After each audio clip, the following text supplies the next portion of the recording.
சொல்லுங்க ரெடி.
வணக்கம்.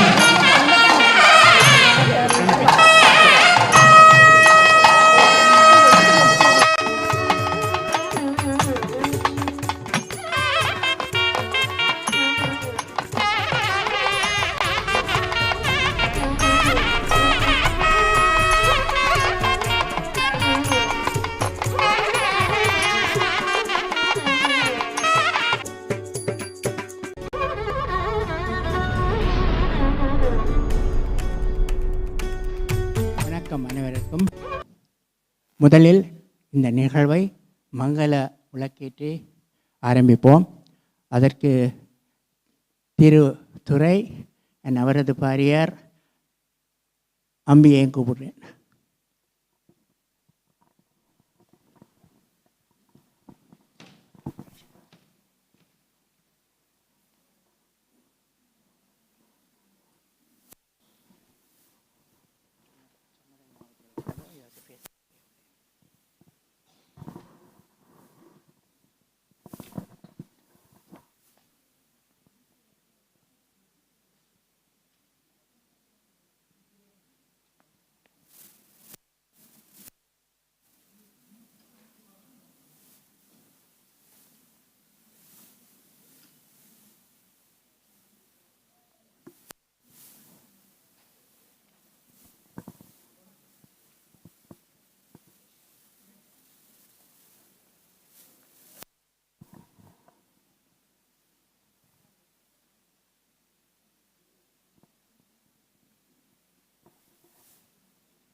இதனைத் தொடர்ந்து தமிழ்த்தாய்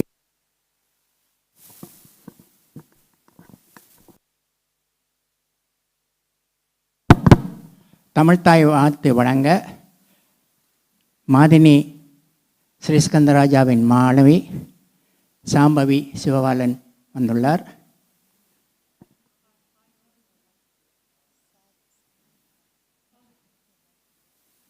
சாகித்ய மன்னிக்கவும், வயது போட்டுதனை தெரியுது. சாகித்யா சிவபாலன் அவர்களை அழைக்கிறேன்.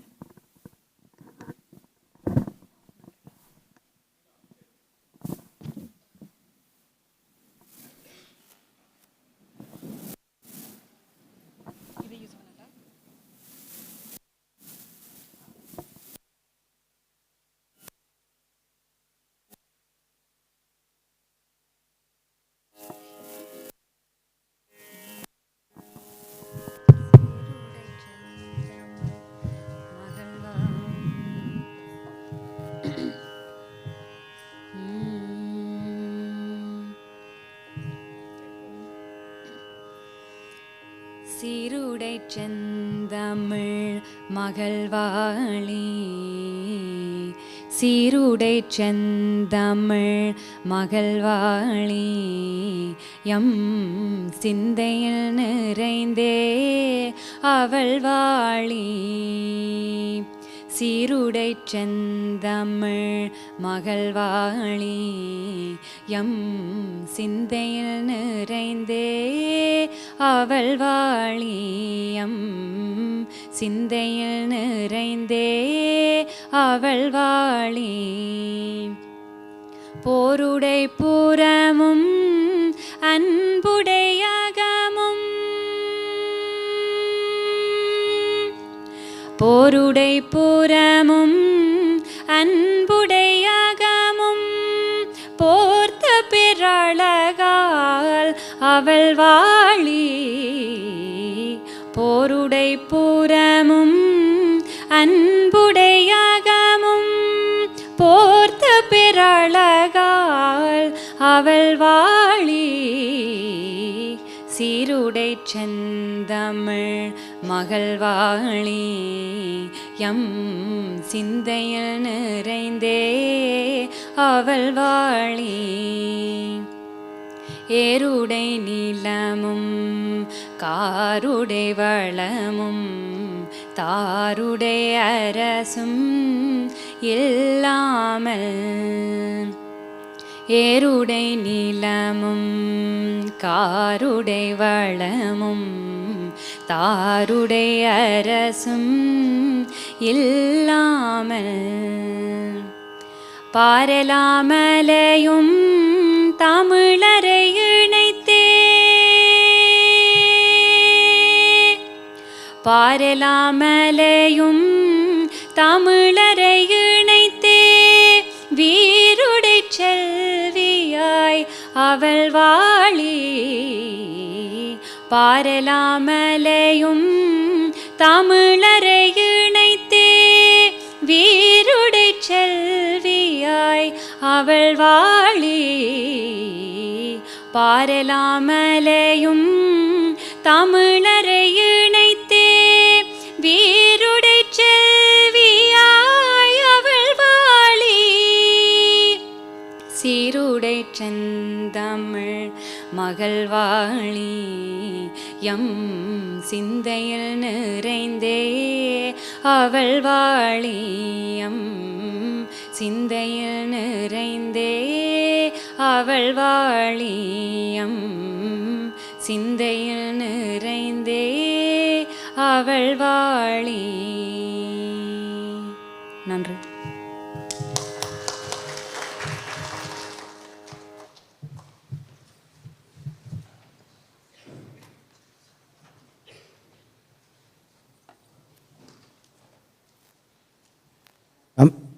சாகித்யா அருமையாக பாடினீர்.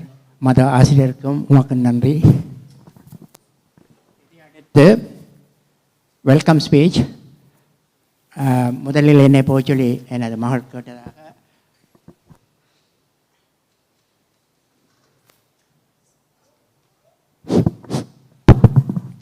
தமிழில் முதலில் நான் உங்களை வரவேற்று என்னைத் தொடர்ந்து எனது மகள் திரியா திருநாதன் அவர்கள் ஆங்கிலத்தில் உங்களை வரவேற்பார். எமது அழைப்பை ஏற்று சொன்ன நேரத்திற்கு வந்த உங்கள் அனைவருக்கும் நன்றி. இந்த நூல் வெளியீட்டு விழா முதல் கதாநாயகன் உங்களுக்கு முன்னிருக்கிறார். அடுத்த கதாநாயகன் இன்னும் கொஞ்ச நேரத்தில் உங்களுக்கு முன் வந்து அமருவார். அவர் இந்த மொழியாக்கம் செய்திராட்டி இந்த விழா நாங்கள் செய்திருக்க முடியாது. அவருக்கும் நன்றி.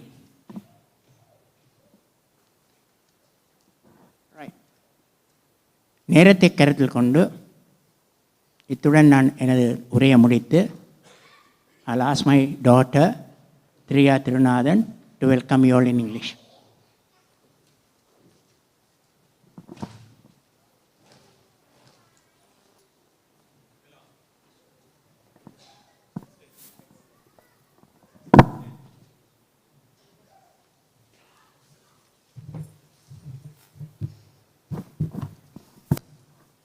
Good evening, ladies and gentlemen, and welcome to the launch of Melodies of the Mahaveli by Sellathamby Sriskandarajah, the translated stories by my late grandfather S. Vaithialingam's original Ganga Geetham. Today's event is long awaited for all of Partar's grandchildren and more recently his great-grandchildren. Growing up, my brother and I heard many a story about Partar's short stories and how recognised he was within the Tamil literature scene.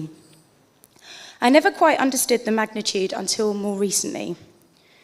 We are all therefore so grateful to the kind and patient uncle, Mr. Sriskandarajah, for taking the time to fulfil my niece Sadhana's wish of having Ganga Geetham translated for all of us to enjoy.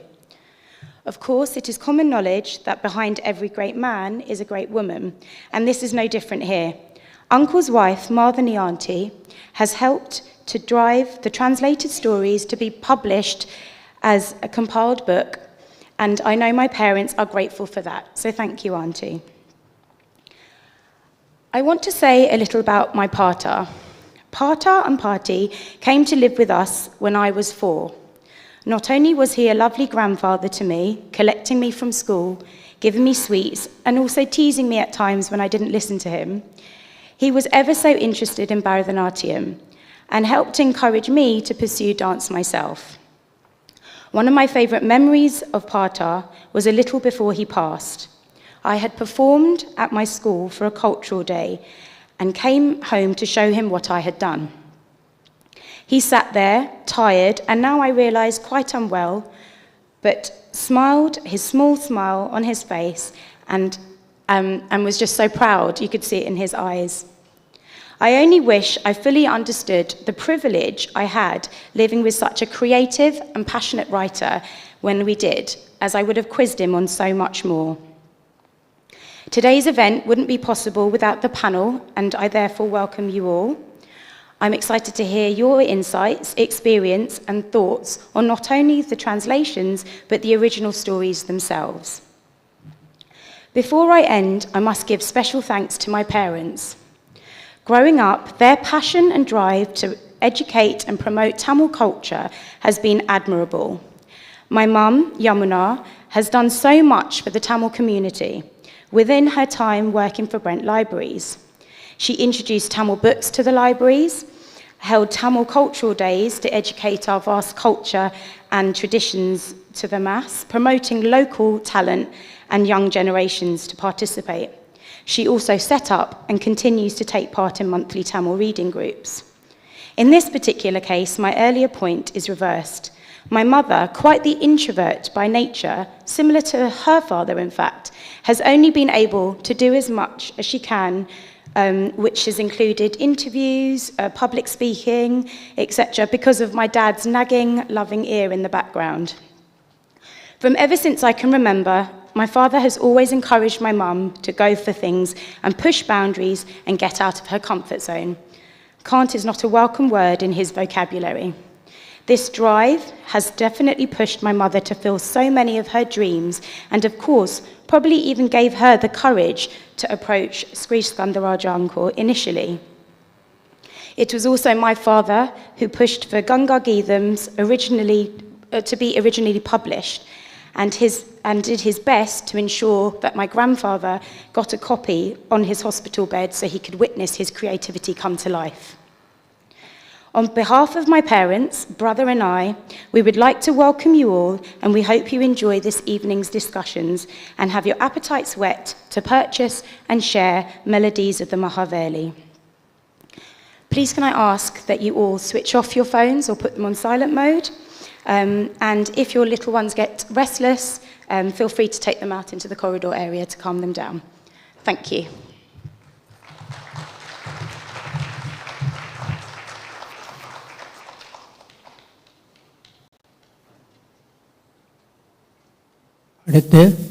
Next, I will ask Amalanather அவர்களை ஒரு வாழ்த்துரை வழங்க அழைக்கின்றேன். இவர் தமிழ் வாசகர் வட்டத்தின் சார்பில் உங்களுக்கு வழங்குவார். Next one is Amalan Amalanather. He will give you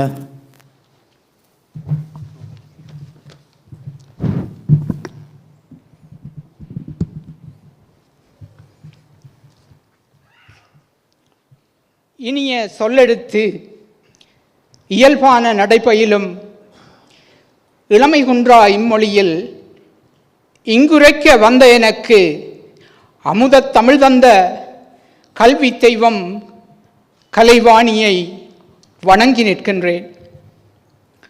வல்லமை தாராயோ வேண்டுகின்றேன் தாயே உன்னை. அவையோர்க்கு வணக்கம்.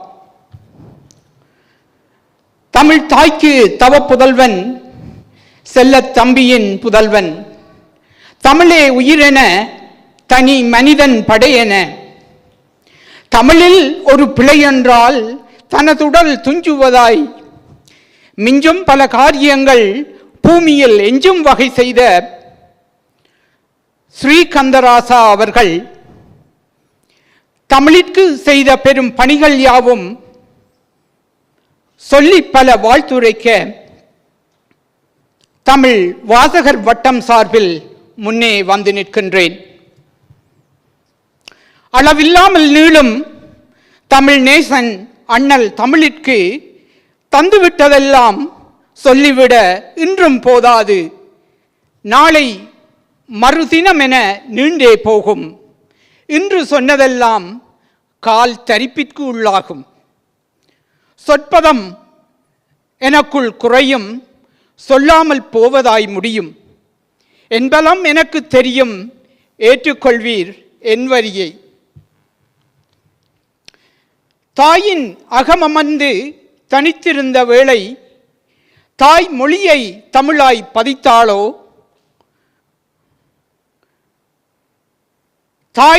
தாயின் அகமமர்ந்து தனித்திருந்த வேளை தாய்மொழியை தமிழாய் பதித்தாளோ, மூன்றொடு ஒரு திங்கள் முதிர்ந்த பின் முத்தமிழென முளை சுரந்தாளோ, மொழிக்கொரு இலக்கணம் இல்லையேல் வழிநெடுக வாழாது வழுவிப் போகும். தமிழில் இலக்கணம் இலக்கியம் கசடரத் தேர்ந்து சுந்தரத் தமிழில் சுடர்மிகு புலமை தேர்ந்தானோ,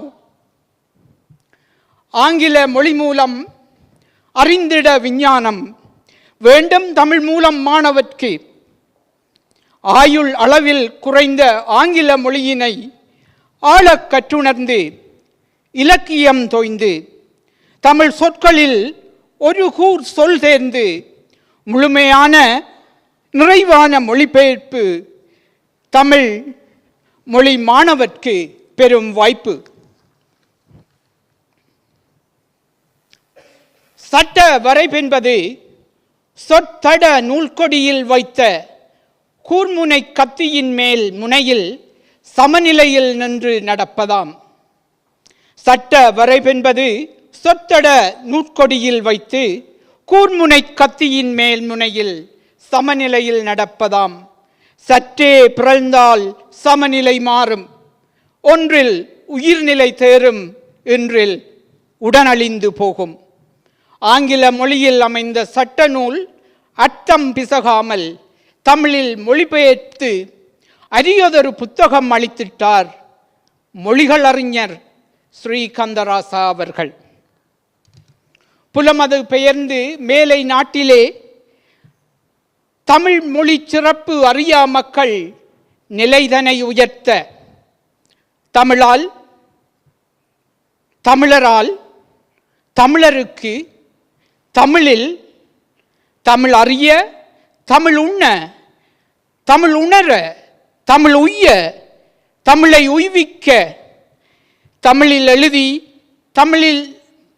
தமிழிற்கு மொழிபெயர்த்து தமிழில் கவிதை எழுதி தமிழ் இலக்கிய வட்டம் நடாத்தி தமிழில் பேசி தமிழில் இலக்கியம் வியந்து வேற்று மொழியினருக்கும் தமிழமிர்தம் வார்த்து தமிழ் இலக்கியத்தை ஆங்கிலத்திற்கு மொழிபெயர்த்து இலக்கணம் இலகுவானது என காட்டி ஆங்கில மொழியோடு தமிழென இன்னும் என்ன செய்யலாமென என்றெண்ண தோன்றும் தமிழ் அறிஞன், தமிழ் கவிஞன், பன்மொழி புலவன், பிறமொழிகளவா தமிழ் பேச்சாளன், மொழிபெயர்ப்பாளன், சட்ட மேதாவி, உரையாசிரியர், பதிப்பாசிரியர் என்றெல்லா துறைகளிலும் தடம் பதித்து பெயர் பொறித்த திரு செல்லத்தம்பி ஸ்ரீகந்தராசா அவர்களை அவரின் அர்ப்பணிப்புக்காக பாராட்டுகின்றோம். தமிழ் சேவைக்காக வாழ்த்துகின்றோம். அனைத்தையும் நன்றியுடன் தமிழ் உலகம் போற்றுகின்றது. தமிழ் மொழி ஒன்றில்லையானால் தரணியில் தரமானதொன்றில்லை. ஆகையால் தமிழ் அறிவோம் வாரீர். வழக்கறிஞர், தமிழறிஞர் ஸ்ரீகந்தராசா என்பதை காட்டிலும் தமிழறிஞர், வழக்கறிஞர் ஸ்ரீகந்தராசா என்பதே சால பொருத்தமானது. தமிழறிஞன் வழக்கறிஞனானான் என்பதே எனது துணிவு. தமிழ் அறிஞர் அவையிலே தகை சான்ற தமிழனுக்கு வாழ்த்து சொல்ல எனக்கும் கிடைத்த வாய்ப்பிற்கு நன்றி. நன்றி, வணக்கம்.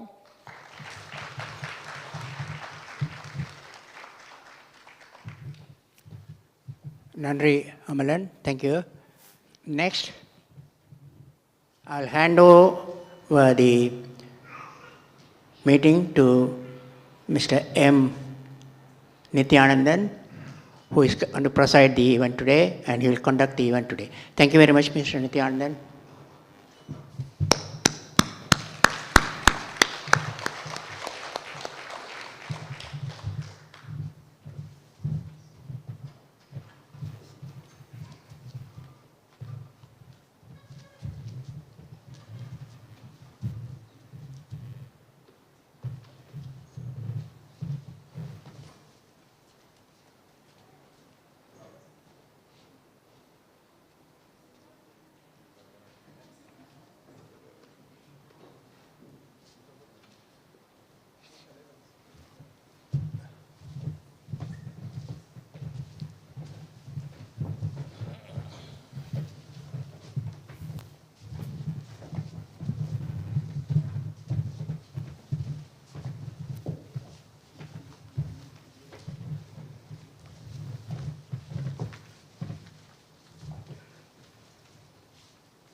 வணக்கம். இங்கே டாக்டர் சாம்பவி அவர்களை மேடைக்கு அழைக்கிறேன். செல்வி சாகித்யா சிவபாலன் வருக. அண்ட் செல்வி சாதனா தர்மேந்திரன் வாங்கம்மா. ஓ ஓ ஓ அடுத்ததாக அஞ்சலி ரவிக்குமார் வாங்க.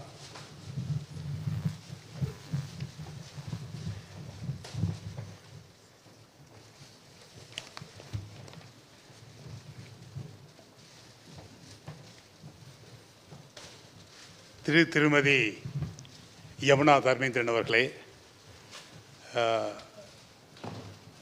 திரு செல்லத்தம்பி ஸ்ரீஸ்கந்தராஜா அவர்களே, மாதினி அவர்களே, இங்கே மேடையில் அமர்ந்திருக்கின்ற பெரியோர்களே, அனைவருக்கும் வணக்கம். இது ஒரு முக்கிய நாள். ஈழத்தினுடைய சிறுகதை மூலவர்கள் என்று 3 பேரை ஈழத்தில் நாங்கள் வரலாற்றிலே காண்கிறோம். ஒருவர் இலங்கையர்கோன், மற்றவர் சி வைத்தியலிங்கம் அவர்கள், மற்றவர் சம்பந்தன். இந்த மூவரும் தான் ஈழத்தினுடைய சிறுகதை வளர்ச்சியை, சிறுகதையினுடைய முன்னோடிகள் என்று நாங்கள் கூறுகின்றோம். 1940களிலே இவர்கள் இந்த சிறுகதை என்ற இலக்கிய வடிவத்தை அறிமுகம் செய்திருக்கிறார்கள்.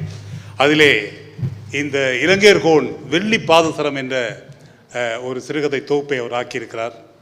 அடுத்ததாக சி வைத்தியலிங்கம் அவர்கள் அவருடைய கங்கா கீதம் என்ற நூல், இந்த நூல்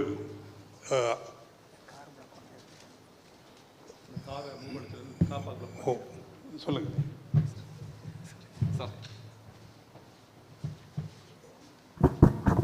Audi Black Audi MT14 XAJ உள்ளுக்கு போகிற காப்பாக்க பிளாக் பண்ணி விட்டுருக்கீங்க. அடுத்துருங்க ப்ளீஸ். தேங்க்யூ.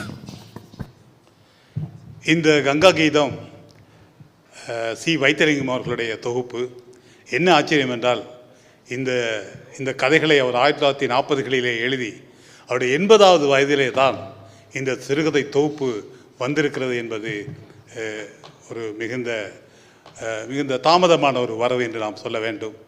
குறைந்தபட்சம் இந்த 2 எழுத்தாளர்களுடைய சிறுகதை தொகுப்புகள் நமக்கு கிடைக்கின்றன. சம்பந்தன் என்ற இன்னும் ஒரு எழுத்தாளருடைய தொகுப்பு இன்னும் நமக்கு கிடைக்கவில்லை. அந்த வகையில் இந்த மூலவரான சி வைத்தியலிங்கம் அவர்களுடைய கங்கா கீதம் என்ற இந்த சிறுகதை தொகுப்பினை நாம் நல்ல நேரம் அவர் உயிரோடு இருக்கும்போது இந்த நூல் வெளியாகி இருக்கிறது. அத்தகைய ஒரு மிக சிறந்த சிறுகதை தொகுப்பினை இந்த நூல் வெளியாகி கிட்டத்தட்ட 36 ஆண்டுகளின் பின் ஸ்ரீஸ்கந்தராஜா அவர்கள் இந்த கங்கா கீதம் என்ற இந்த சிறுகதை தொகுப்பினை மெலடி ஆஃப் த மகாவெளி என்று ஆங்கிலத்திலே மொழிபெயர்த்திருக்கிறார். இதை டிஸ்கவரி புக் பேலஸ் என்ற சென்னை நிறுவனம் இதை வெளியிட்டிருக்கிறது. மிகச் சுத்தமாக இந்த நூல் வெளியாகி இருக்கிறது என்று சொல்ல வேண்டும். அதிலும் இங்கிலாந்திலிருந்து சென்னையில் இந்த நூலை பதிப்பிப்பதற்கு மிகுந்த முயற்சிகளை அவர் மேற்கொண்டிருக்கிறார். மிக நேர்த்தியாக இந்த நூல் வெளியாகி இருக்கிறது. இன்று ஈழத்தினுடைய இலக்கியங்கள், ஈழத்து அறிஞர்களுடைய ஆக்கங்கள் ஆங்கிலத்திலே பெருமளவு வெளியாகி கொண்டிருக்கின்றன, ஆங்கிலத்திலே எழுதி கொண்டிருக்கிறார்கள். எனினும் ஒரு சிறுகதை முன்னோடி என்ற வகையிலே சி வைத்தியலிங்கம் அவர்களுடைய கங்கா கீதம் என்ற நூலினுடைய இந்த ஆங்கில தொகுப்பு முதல் தடவையாக இங்கே ஆங்கிலத்தில் வெளியிடப்படுவதும் அது ஒரு வரலாற்று நிகழ்வு. இட்ஸ் அன் இவெண்ட் என்றே நான் கூறுவேன். இத்தகைய ஒரு நல்ல நிகழ்விலே நாங்கள் இங்கே சமூகம் அளித்திருப்பது மிகுந்த மகிழ்ச்சி தருகிறது.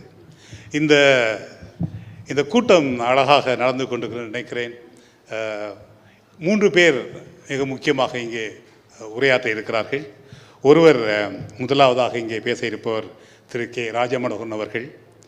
சுதுமலை மண்ணில் பிறந்தவன் அன்றே சுந்தர தமிழை மணந்தான் இன்று விழுந்தது இங்கிலாந்து மண்மீது என்று சந்த தமிழில் கவிதை செய்யும் பாவலன் கவிஞர் சுதுமலை ராஜமனோகரன் என்பவர் 2 கவிதை தொகுப்புகளை அவர் வெளியிட்டிருக்கிறார். ஒன்று வானொலி கவிதைகள் என்று ஒன்று, தமிழிசை பாடல்கள் என்று 2 கவிதை தொகுப்புகளை அவர் நூலாக வெளியிட்டிருக்கிறார். இதைவிட சைவமும் தமிழும் 2 கண்கள் என்று நாம் கேள்விப்பட்டிருக்கிறோம். அத்தகைய ஒரு கோட்பாட்டின் அடிப்படையில் சைவத்தையும் தமிழையும் 2 கண்கள் போன்று பேணி பணியாற்றி வருபவர் ராஜமனோகரன் அவர்கள். பண்டிதர் சூவே என்று ஈழத்தினுடைய இலக்கிய பாரம்பரியத்திலே மிக முக்கியமான ஒரு அறிஞர் சு வேலுப்பிள்ளையினுடைய அவரிடம் தமிழ் பயின்ற மாணவர் ராஜமனோகரன். அவர் இந்த கங்கா கீதம் என்ற இந்த நூலின் மெலடி ஆஃப் த மகாவெளி என்ற ஆங்கில வடிவம் எவ்வாறு அமைந்திருக்கிறது, இந்த நூலின் சிறப்புகள் என்ன என்பதை பற்றி அவர் பேச போகிறார். 3 பேர் இங்கு பேச இருக்கிறார்கள். அவருக்கு நான் தொந்தரவு செய்ய போவதில்லை. அவர்களும் என்னை தொந்தரவு செய்ய மாட்டார்கள் நினைக்கிறேன். அவர்களுக்கு ஒதுக்கப்பட்ட நேரம் இருக்கிறது. அந்த நேரத்திற்குள் முடித்து இந்த கூட்டத்தை இனிதாக சுவையாக நடத்தி செல்ல உதவுவார்கள் என்று நம்பி ராஜமனோகரன் அவர்களை இங்கே மேடை கலைக்கிறேன். வருக.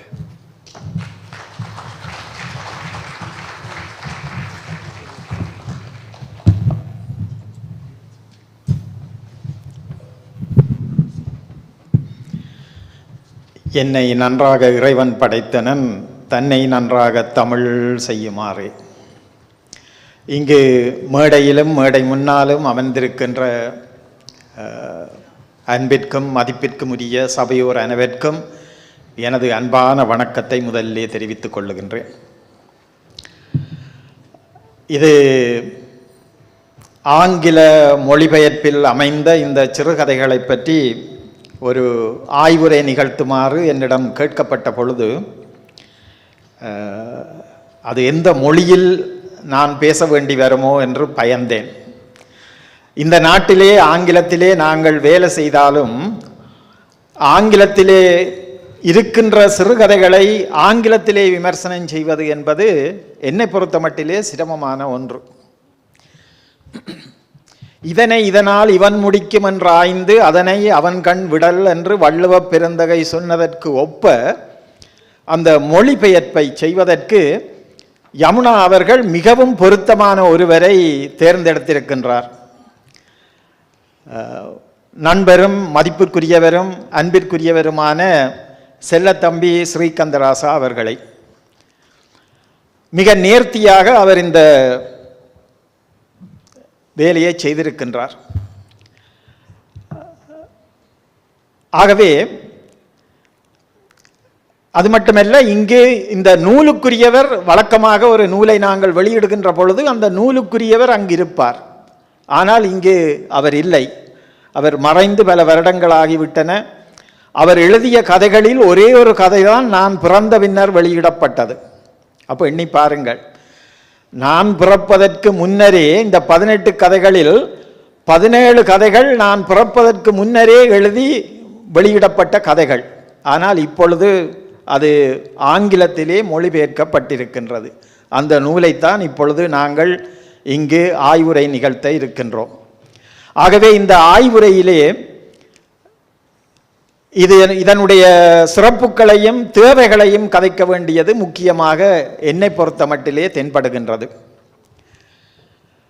இந்த 18 கதைகளையும் நான் தமிழிலே வாசித்திருக்கின்றேன். அதனை ஆங்கிலத்திலே விரைவாக, வழக்கமாக ஆங்கிலத்திலே நான் ஒரு பொறியியலாளனாக ஒன்றும் செய்ய முடியாது என்ற கட்டத்திலே பலவற்றை வாசிப்பேன், அந்த பொறியியல் துறைக்கு சார்ந்ததாக. மற்றும்படி நான் ஆங்கிலத்திலே வாசிப்பதற்கு தயங்கி அது தமிழிலே இருந்தால் தமிழைத்தான் வாசிப்பேன். அப்படிப்பட்ட நான் யமுனா அவர்களுக்காக என்று சொல்லலாம் தொடக்கத்திலே இதனை வாசிக்க தொடங்கினேன். வாசிக்க தொடங்கி அதனை வாசித்து முடித்தேன். அப்பொழுது நான் 2-3 விடயங்களை, ஏனென்றால் இதில் இருக்கின்ற நீங்கள் இந்த நூலை பெற்றுக்கொண்டு போக இருக்கின்றீர்கள், கட்டாயமாக பெற்று செல்லுங்கள். அதற்கு பல காரணங்கள் இருக்கின்றன. ஒன்று, இது ஆங்கிலத்திலே இருக்கின்றது. ஆகவே நாங்கள் விரும்பியோ விரும்பாவிட்டாலோ வருங்கால சந்ததியினர் இந்த நாட்டிலே அந்த ஆங்கிலத்தை அவர்கள் ஆங்கிலத்திலே தான் வாசிக்க விரும்புவார்கள். அவர்களுக்கு தெரிந்த மொழியாக தமிழே தெரியாமலும் பலர் இருக்கின்றார்கள், இருக்க போகின்றார்கள். ஆகவே இதனை வாங்கி செல்வது நிச்சயமாக அவர்கள் அதை ஆங்கிலத்திலே வாசிப்பார்கள்.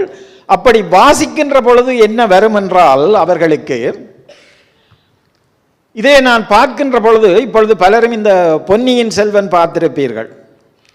அதை பார்த்தபின் பொன்னியின் செல்வன் கதை வாசிக்காதவர்கள் சிலர் நினைத்து கொண்டிருப்பார்கள் அது முழுக்க வரலாறு என்று. ஆனால் எங்களை போன்றவர்களுக்கு ஓரளவுக்கு தெரியும் வரலாறு எவ்வளவுக்கு இதிலே இருக்கின்றது, புனைவு எவ்வளவு என்று. அதை ஆய்வு செய்து பார்த்தாலும் தெரியும். ஆனால் இந்த வரலாறும் விஞ்ஞானமும் காலத்தோடு மாறிக்கொண்டிருப்பது, வரலாறும் விஞ்ஞானமும் மாற்றத்திற்குள்ளாகி கொண்டுதான் இருக்கும். எங்களுடைய தோற்றம் மாதிரி அது வயதோடு மாறுவது போல வேறு காரணங்களால் இது மாறிக்கொண்டிருக்கும். நான் படித்த காந்தவியல் அல்ல என்னுடைய மகன் படித்தது, அது மாறிவிட்டது. என்னுடைய பேரப்பிள்ளைக்கு இன்னும் மாறிவிடும். அப்படி விஞ்ஞானமும் மாறிக்கொண்டிருக்கும், வரலாறும் கண்டுபிடிக்க மாறிக்கொண்டிருக்கும். இதை நான் கூறுவதற்கு காரணம் இந்த பொன்னியின் செல்வனை எடுத்தது ஏனென்றால் இதில் பலரும் பார்த்திருப்பீர்கள். இதிலேயும் இந்த கதைகளிலே குறிப்பாக தியாகம், த sacrifice என்ற தலைப்பிலே ஒரு கதை, பூதத்தம்பி கோட்டை. இது எல்லோருக்கும் என் வயதொத்தவர்களுக்கு தெரியலாம். இந்த பூதத்தம்பி என்பது இந்த வெள்ளக்கடதாசியில் கையெழுத்து வைக்கிறது என்பது எல்லோருக்கும் தெரிந்த ஒரு உதாரணமாக பேசப்பட்டு வரும் ஒன்று.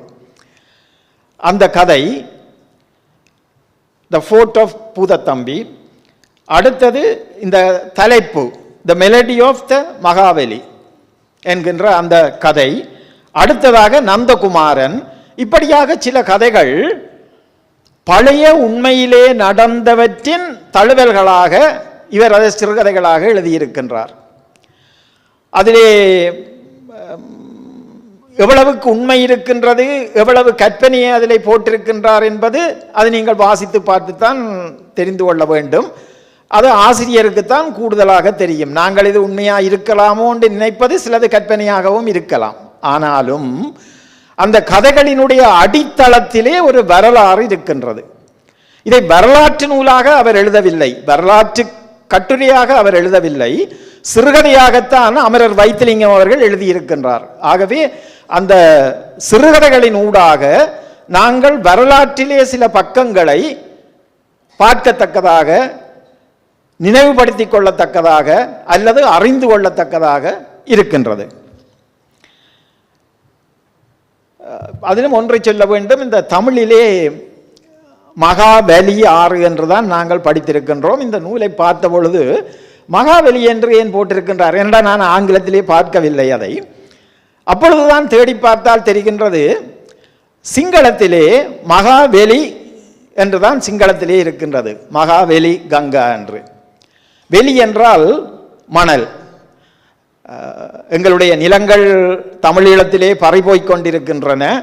அதிலே அன்றே பறிபோன ஒரு இடம்தான் மணலாறு. திருகோணமலை மாவட்டத்திலே இருக்கின்றது மணலாறு. அதனுடைய இப்பொழுது மணலாறு என்றால் பலருக்கும் தெரியாது, வெளியோயா. மணல் என்றால் வெளி, ஆறு என்றால் ஓயா, வெளியோயா. அந்த வெளியோயா என்பது மணலாறு அன்று. அந்த மகாவெலி என்றால் மிக பெருங்கணக்காக மணல் வருகின்ற ஒரு ஆறாக இருந்ததால் அது மகாவெலி கங்கா என்று அழைக்கப்பட்டது. அதனால்தான் அந்த W இருக்கின்றது. அப்பொழுது எனக்கு ஒரு ஞாபகமும் வந்தது. எனக்கு அப்பொழுது நான் நினைக்கின்றேன் ஒரு 10 வயது இருக்கும். சுதுமலையிலே வெள்ளவத்தையிலே என்னுடைய பெரியம்மா இருந்தா. அவருக்கு அனுப்புவதற்காக பொதிகளை எல்லாம் பாசல் எல்லாம் கட்டிவிட்டு அப்பா கூறினார் என்றால், அப்பாவுக்கு ஆங்கிலம் தெரியாது. அவர் நினைத்தார் மகன் இப்பொழுது ஆங்கிலம் படிக்கின்றான், அவன் எழுதுவான் என்று இந்த அட்ரஸை எல்லாம் எழுதிவிட என்றார். நான் அப்பொழுது பார்த்தேன் வெள்ளவத்தை. ஆகவே VELLA BATHTHAI என்று போட்டேன். நல்ல வேளை அங்கு ஒருவர் வந்தார். அவர் பார்த்துட்டு கேட்டார், இது எங்கே அனுப்புறீங்கள் என்று. நான் சொன்னேன் வெள்ளவத்தை என்று. அப்படி அல்ல என்று அவர் சரியான உச்சரிப்பை, அதாவது சரியான ஸ்பெல்லிங்கே எனக்கு தந்தார். டபிள்யூவிலே தொடங்கி அந்த டபிள்யூவிலே அது இருக்க வேண்டும் என்று. அதை உண்மையான, அதாவது WELLA WATTE என்கின்ற அந்த ஸ்பெல்லிங்கே எனக்கு தந்தார். அதுதான் எனக்கு ஞாபகத்துக்கு வந்தது அந்த நேரத்திலே. அதை நான் கூற வேண்டும். ஏனென்றால் இந்த ஊரின் பெயர்கள், ஆட்களின் பெயர்கள் என்பது, அதிலும் இந்த காலத்திலே எங்களுடைய பிள்ளைகள், அதில் குறிப்பாக பேரப்பிள்ளைகளுடைய பெயர்களை பல இடங்களிலே பார்த்தால் அவர்களிடமே கேட்டு எழுதி வாங்கி கொள்வது நல்லதாக இருக்கும். ஏனென்றால் நாங்கள் நினைப்பது போல் அது இராது. எங்கட காலம் மாதிரி அந்த பெயரை நாங்கள் எழுதிவிட முடியாது, அவர்களிடமே கேட்க வேண்டும். அதுதான் எனக்கு ஞாபகத்துக்கு வந்தது. அடுத்ததாக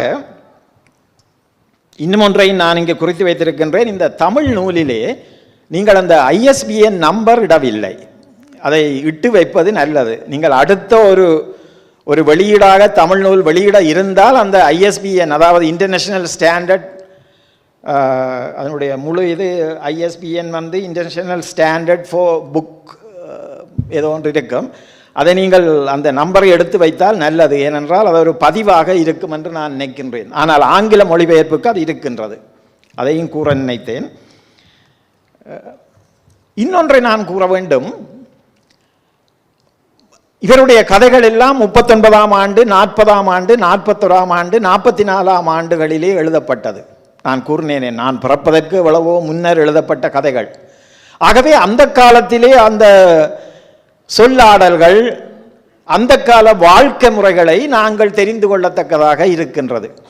அது இந்த காலத்துக்கு வியப்பாக இருக்கலாம், பொருத்தமில்லாததாகவும் இருக்கலாம். பொருத்தமில்லாததாக கட்டாயம் இருக்கும். எங்களுடைய நடையுடைய காலத்துக்கு பொருத்தமில்லாத மாதிரி பல இருக்கின்றன இல்லையா? ஒரு நகைச்சுவையாக சொல்ல போனால் அது ஆணாக இருக்கலாம், பெண்ணாக இருக்கலாம். அந்த காலத்திலே உள்ளாடை வெளியிலே தெரிந்தால் ஒரு சிறு அளவு, அது ஆணாகவோ பெண்ணாகவோ இருக்கலாம், அதற்கு பாடசாலையிலே அடி விழுகின்ற இடங்கள் இருக்கின்றது. அது அறிவறுக்கத்தக்கதாக காணப்பட்டதுதான் அந்த தன்மை. அது பிழையான ஒன்றாக, அநாகரிகமான செயலாக கருதப்பட்டது. ஆனால் இப்பொழுது அது தெரியாவிட்டால் அநாகரிகம், தெரியாவிட்டால், அதாவது இப்போ ஆண்கள் கூட உள்ளுக்கு போடுகின்ற உள்ளாடை, உள்ளுக்கு போடுகின்ற சாதாரண வெஸ்ட் கூட வெளியிலே தெரிய வேண்டும் என்பதுதான் இப்பொழுது உள்ள நாகரிகம். ஆகவே காலத்தோடு பல மாறுகின்றன. இந்த கதைகளை வாசிக்கின்ற பொழுது நாங்கள் அவற்றையெல்லாம் காணத்தக்கதாக இருக்கும். அதற்கு முக்கியமான இடங்களாக நான் கூறக்கூடியது, குறிப்பாக இந்த the heart of a widow, விதவை கோலம் என்ற ஒரு கதை இருக்கின்றது. அந்த காலத்திலே இவ்வளவு கொடுமையாக இருந்ததா என்பதை நாங்கள் எண்ணி மனவேதனைப்படத்தக்கதாகவும் வியக்கத்தக்கதாகவும் இருக்கின்றது அந்த கதை. ஏனென்றால் இந்த காலம் அப்படி அல்ல.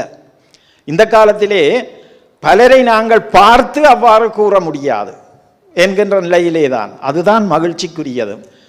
ஒரு தாய் விதவி என்பதற்காக ஒரு காலத்திலே மேடையில், மணமேடையிலிருந்து ஒதுக்கப்பட்ட காலம் இருக்கின்றது. ஆனால் அந்த தாயை விட தன்னுடைய மகளுக்கோ மகனுக்கோ திருமணத்திலே வாழ்த்தக்கூடியவர் வேறு யார் இருக்க முடியும்? ஆனால் இந்த காலத்திலே அந்த வாய்ப்பு அப்படியே எல்லோர் போலவும் தரப்படுகின்றது. அது மகிழ்வான ஒரு மாற்றம். ஆகவே இவற்றையெல்லாம் ஒரு காலத்திலே எப்படி சமுதாயத்திலே அவர்கள் அனுபவித்திருக்கின்றார்கள் என்பதையெல்லாம் நாங்கள் காணத்தக்கதாக இருக்கின்றது. அடுத்ததாக சில சொல்லாடல்கள், உதாரணமாக அதை சொல்லுவார்கள் பொலிட்டிக்கல் அவேர்னஸ் அல்லது சோஷியல் அவேர்னஸ் என்று. அதாவது காலத்தோடு இவை மாறிக்கொண்டிருக்கின்றன. ஆகவே காலத்தோடு ஒட்டிய அந்த மாற்றங்கள், அந்த அவேர்னஸ் என்பது, உதாரணமாக பைத்தியக்காரி என்ற ஒரு கதை இருக்கின்றது.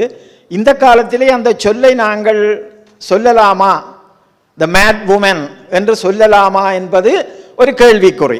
ஏனென்றால் இப்பொழுதுள்ள நிலையிலே நாங்கள் அப்படி ஒருவரை சொல்லக்கூடாது என்று அதற்கு வேறு பெயர்கள் எல்லாம் கொடுக்கப்பட்டிருக்கின்றது. அதையும் நாங்கள் எண்ணி பார்க்க வேண்டும். ஆகவே காலத்தோடு ஒட்டிய மாற்றங்கள் பல நிகழ்ந்திருக்கின்றன. அந்த வகையிலே இந்த கதைகள் அந்த காலத்திலே எப்படியாக அந்த சமுதாயம் இருந்தது என்பதை வெளிக்கொணரத்தக்கதாக சொல்லுவார்கள். எழுத்துக்கள் எல்லாம், எழுத்தாளர்கள் காலத்தின் கண்ணாடி என்று. அந்த காலம் எப்படி இருந்தது என்பதை இங்கு அழகாக கொண்டு வந்திருக்கின்றார்கள். அது ஆங்கிலத்திலே இருக்கின்றது. அதையும் நான் சொல்லி என்னுடைய உரையை முடிக்கின்றேன். இந்த ஆங்கிலத்திலே இருப்பதை தமிழிலே கொண்டு வருவது என்பது எல்லாம் அப்படியே கொண்டு வர முடியாது என்பதை தன்னுடைய நோட்டிலே ஒரு தேங்கிங் நோட் எழுதியிருக்கின்றார் யமுனா அவர்கள். அதிலே அவரும் குறிப்பிட்டிருக்கின்றார். அது உண்மை. உதாரணமாக தோட்டக்கிணறு, ஒரு பெண்ணின் மனது, நிர்மலமான பெண்ணின் மனது தோட்டக்கிணறு போல என்று வர்ணிக்கப்பட்டிருக்கின்றது. அதற்கு கார்டன் வெல் என்றுதான் மொழிபெயர்ப்பு வந்திருக்கின்றது. ஆனால் கார்டன் வெல் என்று இங்கு சொன்னால் அது தோட்டக்கிணறு அல்ல. ஏன் தோட்டக்கிணறு நிர்மலம்? அது எப்போதும் இறைக்கப்படும். எங்களுடைய வீட்டு கிணறை பார்த்தீர்கள் என்றால் மேலுக்கு ஒரு சின்ன படை இருக்கும், ஒரு தூசி படை. ஆனால் தோட்டக்கிணறு அப்படி அல்ல.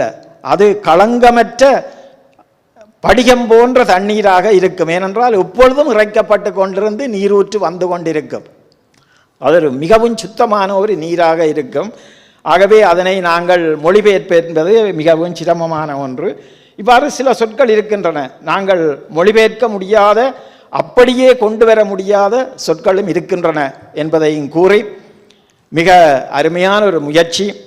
அமரர் வைத்திலிங்கம் அவர்கள் அன்று எழுதிய அந்த சிறந்த சிறுகதைகளை தமிழிலே 2 தரம் வெளியிட்டு அதை நிறைவாக இன்று ஆங்கிலத்திலும் அதனை வெளியிட்டிருப்பது காலத்தோடு தேவை கருதிய ஒரு மாற்றம்.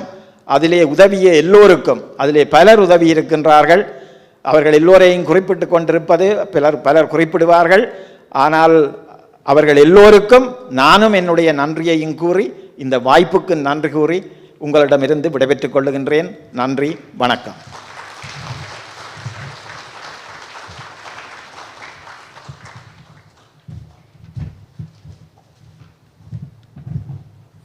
நன்றி திரு ராஜமனோகரன் அவர்களே. அடுத்ததாக இங்கே பேச இருப்பவர் எஸ் லிங்கேஸ்வரன். அவரை நீங்கள் அதிகமாக அறிந்திருக்க மாட்டீர்கள். ஆனால் வேலன் இலக்கிய வட்டம் என்று இயங்குகின்ற ஒரு அமைப்பில் கிட்டத்தட்ட 15 ஆண்டுகளாக அவர் மாதம் அதில் பேசி வருபவர்.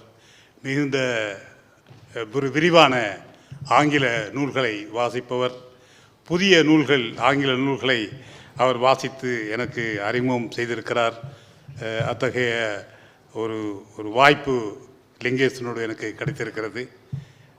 அவர் இவ்வளவு பெரிய வாசிப்பை கொண்டவராக இருக்கும் அவர் தொழில் ரீதியாக அவர் ஒரு சார்ட்டர்ட் ஸ்டாட்டிஸ்டிஷியன், புள்ளிவரவியலாளர். மைனிங், இந்த சுரங்கங்களிலே உள்ள அமைப்புகளோடும் இன்வெஸ்ட்மெண்ட் பேங்க்ஸ் என்பவற்றிலே சாஃப்ட்வேர் இன்ஜினியராகவும் பணியாற்றுகின்ற அவர் மிக விரிந்த பயணங்களை மேற்கொண்டிருக்கிறார். ஆப்பிரிக்காவில், மத்திய கிழக்கு நாடுகளில் எல்லாம் பயணம் செய்த மிக விரிந்த அனுபவம் கொண்டவர் அவர். ஆங்கில கவிதைகளிலே அவர் ஆழ்ந்த புலமை மிக்கவர். அத்தகைய ஒரு அறிஞர் எங்கள் மத்தியிலே இந்த நூல் குறித்து பேச கிடைத்திருப்பது நமக்கு நல்ல வாய்ப்பாக அமையும். எஸ் லிங்கேசன் அவர்களை பேசுமாறு அழைக்கிறேன்.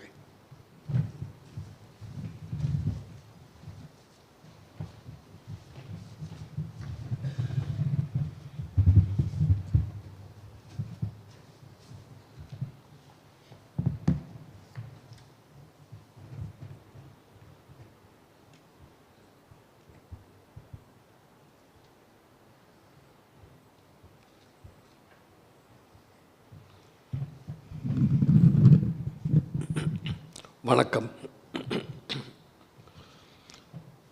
இதை நான் ஆங்கிலத்திலே பேசுவேன். I was asked to review the English anthology of short stories by the eminent Mr. Sriskandarajah, which is a translation of the Tamil original work by Mr. S. Vaithialingam, by the latter's daughter Yamuna, Tharmendiran. I agreed to carry out this without realizing the depth to which I was to be plunged. It was no small undertaking. After all, I was on the false notion that this is a book of 18 short stories should be a dawdle. But when I realized that these stories were published in Kalamegal magazine and Ilagesri journal, both of which were the most celebrated Tamil publications in India and Sri Lanka. Kalamegal was and continues to be,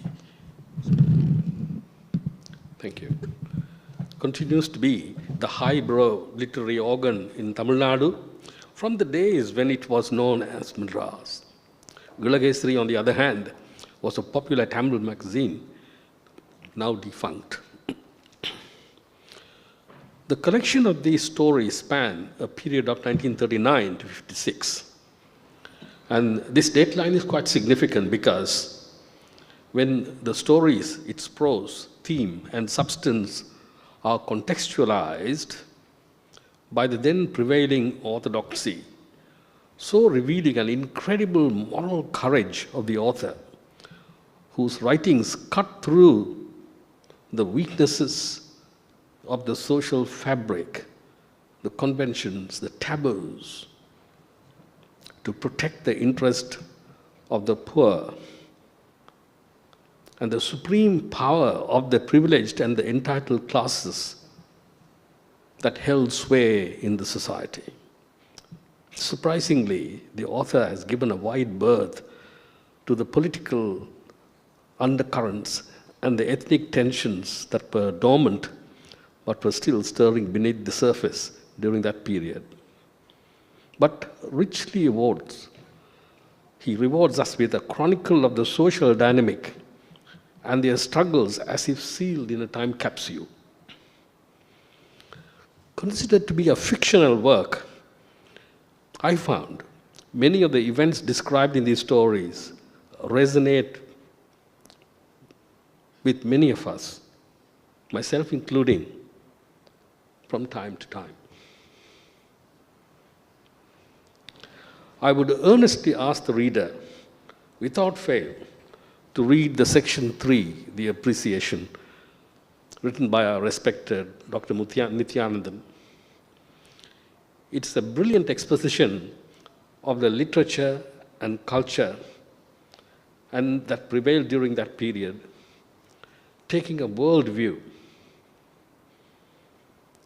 Nithyanandan is an intellectual and a deep thinker who fearlessly discusses contemporary matters sensitively and is a great delight to digest his spoken and written letters. Besides anything else, this book is also a great read that informs and educates. Having read the first 3 stories in English, set me thinking deeper, wondering if the translation is so vivid. Is it due to the skillful mastery and the manipulation of the translator? What is the extent of the literary license exercised to appropriate them in this way into our thinking and an expression of his own thoughts? These are interesting questions because one could take a very benign view to say, oh, we don't or won't need to know how the original presented these things.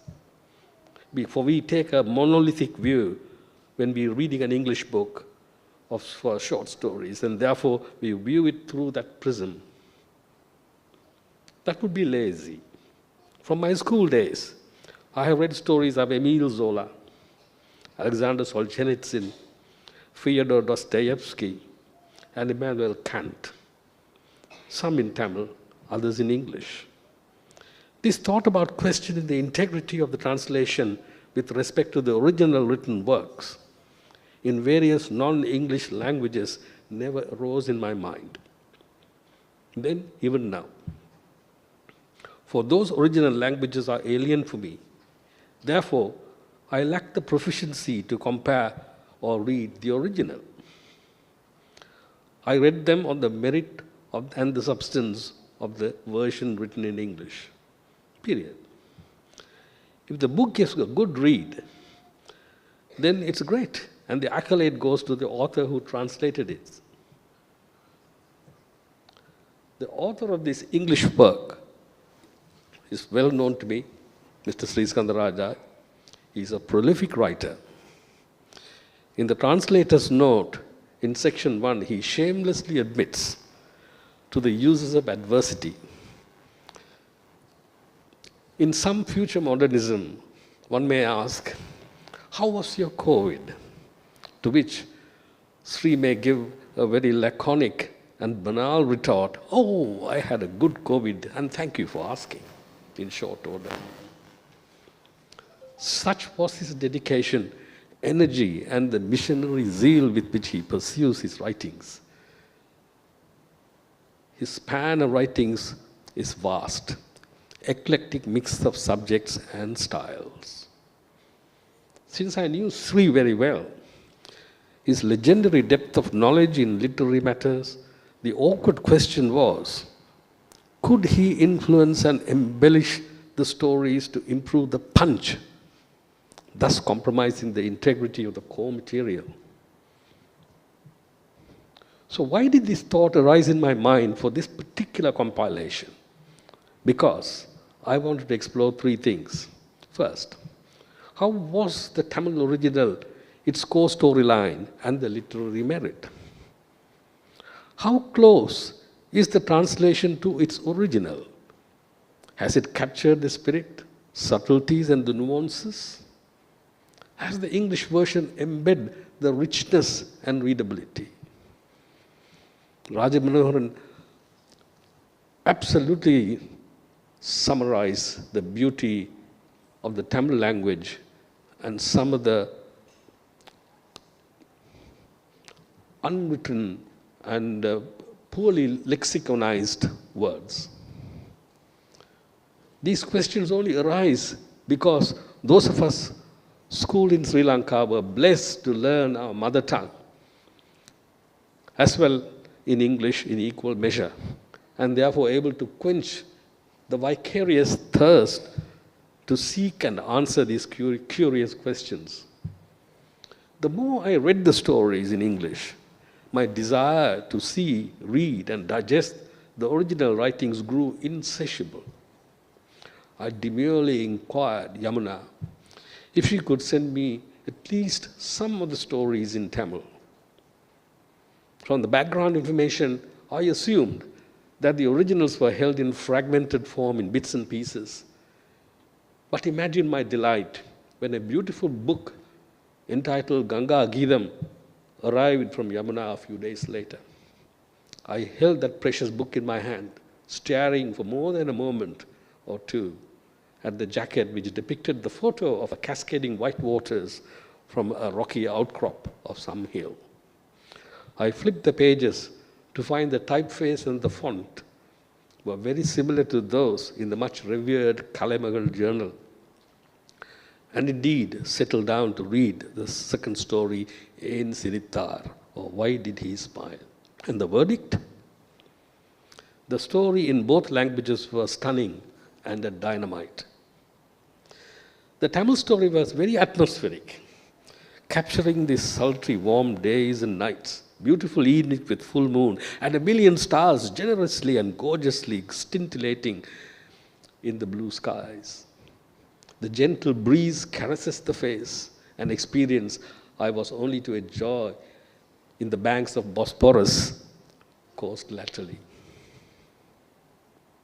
In this story, the author dwells in the rich-poor divide with the subjugation and exploitation of the latter, railroaded by privilege, entitlement, and wealth, amplifying the deprivation of life chances, recurrent misfortunes, sometimes self-inflicted, and a stoical acceptance of their lot, with disenfranchisement of their liberties and choices.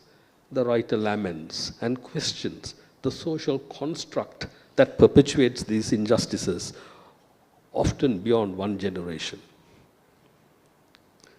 The subjects of these stories are constantly engaged in relentless battle for balancing life's basic needs for subsistence living.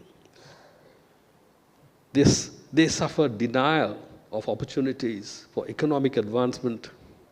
Their innocence born of their naive trust, limited education, and the poor worldview is a dazzling kaleidoscope of variations and themes of poverty. The rich landowner in the story, on the other hand, is a devious and a pitiless character, but thankfully also a diffident one when challenged. Retreats without causing harm, or so we assume. The sexual power dynamic of the landowner and the fantasy for a better future by acquiescence by the gardener's wife clashes with the moral dilemma and, more importantly, the social ostracism as a consequence that she should face should the illicit relationship materialize. The author finishes the story with Sinnamma discarding her temptations and seeking to remain in fealty. It is as if to affirm the honorable codes that buttress the underpinnings of the moral fabric of our society. The author doesn't tell us if there was a happy ending.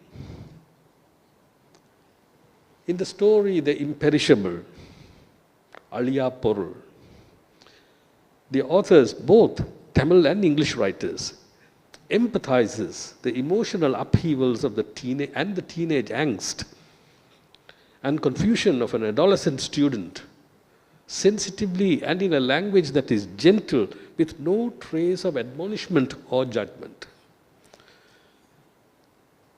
The emotional roller coaster aroused or awakened by a chance encounter with a girl next door who was prepubescent at the time and also happens to be his relative.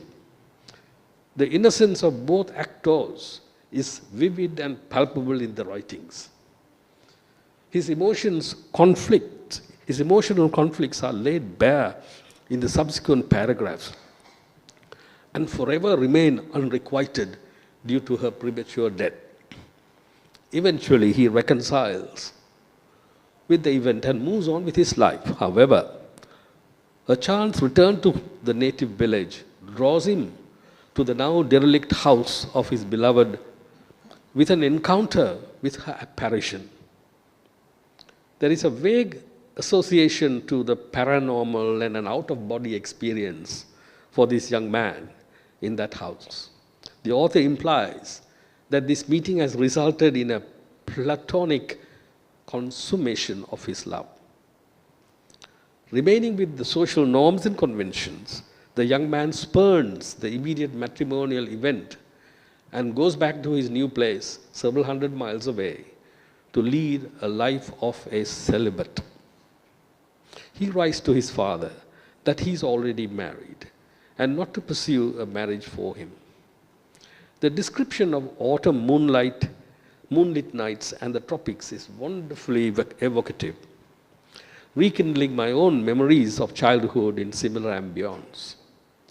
Mr. Vaithialingam's descriptions and the development of the stories are indeed stunningly beautiful. But more importantly, the English translation stands proud and tall in equal measure, capturing and captivating the spirit and richness of the language whilst maintaining the integrity of the storyline. Well, the plot is not revealed in its entirety and leaves much to the imagination of the reader as ever.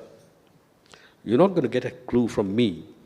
They both leave to the imagination of the reader, and the end of the story and the aftermath is a big tease.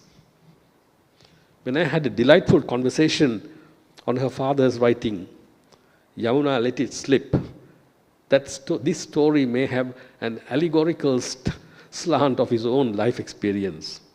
How quaint, I thought. In the story Uncharted Road, Neduvali, here the author explores the delicate imbalance of gender power and relationships, testing the limits of the asymmetry of shared responsibility.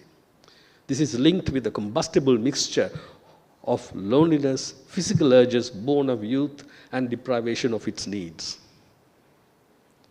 The momentary lapse and indecision that pushes Muthu Manike over the edge into a physical relationship with another man, a mere acquaintance, during the period of separation from her estranged husband, resulting in a tragic outcome. A trivial argument about the idling husband who doesn't show any inclination to hold on to a job or to bring a regular income to sustain the family spins out of control with the man deciding to abandon the wife and walks away for 3 years. Her introspection did not rationally evaluate the situation to demand equal say in the relationships, such as, I cease to be the receptacle of your responsibilities, the sack of your guilt, the launderer of your remorse, the advocate of your faults, the wall of your lamentations, the depository of your duties. You should solve your own problems. No, there was no deep analysis. The reason was much more prosaic. It was simple carnal desire due to the loneliness and the throbbing youthful impulses that catalyzed into this unholy relationship with a strange man with a tragic outcome and an unwanted pregnancy. Sadly, in the end, the estranged husband returns to find her with a baby which was his, not his. Magnanimously, he forgives her transgression. But the fear of society's opprobrium got the better of him to resume life with her. His Faustian pact with her was that she should only return once the community purges her sin.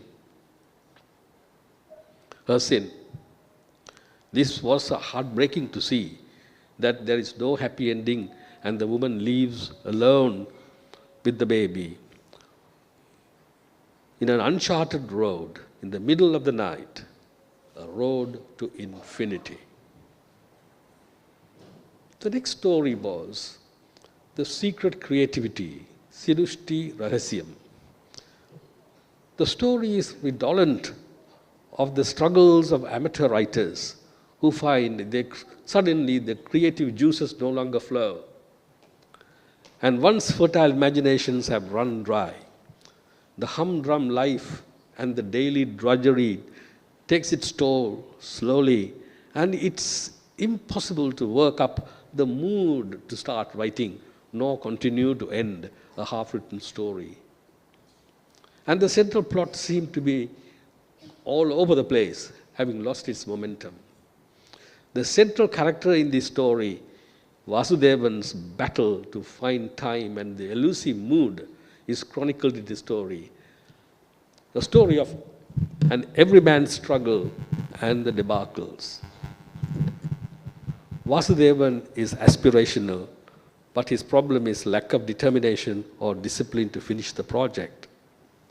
The story finishes with Vasudevan reconciling in his own mind that the raison d'etre of dreaming to be an author is fundamentally flawed, and the project itself is simply pointless. We have all been through these feelings from time to time. I too find myself in similar predicament when a time-limited deliverable has to be cast aside, for if it is unattended and suddenly panic grips, and you have only a couple of days to finish it. I muddle through and somehow overcome these hurdles, more or less by sheer grit and tenacity, sometimes burning the midnight oil. But the question begs, what is the point of it all? The quiet satisfaction and fulfillment of completing a project seems all that struggle worthwhile. But alas, in this story, Vasudevan thought otherwise. He traded domestic bliss to an aspiring writer. The last story that I looked was The Shadow of Death, Maranathin Nilal. Except for one or two stories, all of them have a tendency to converge on tragic endings.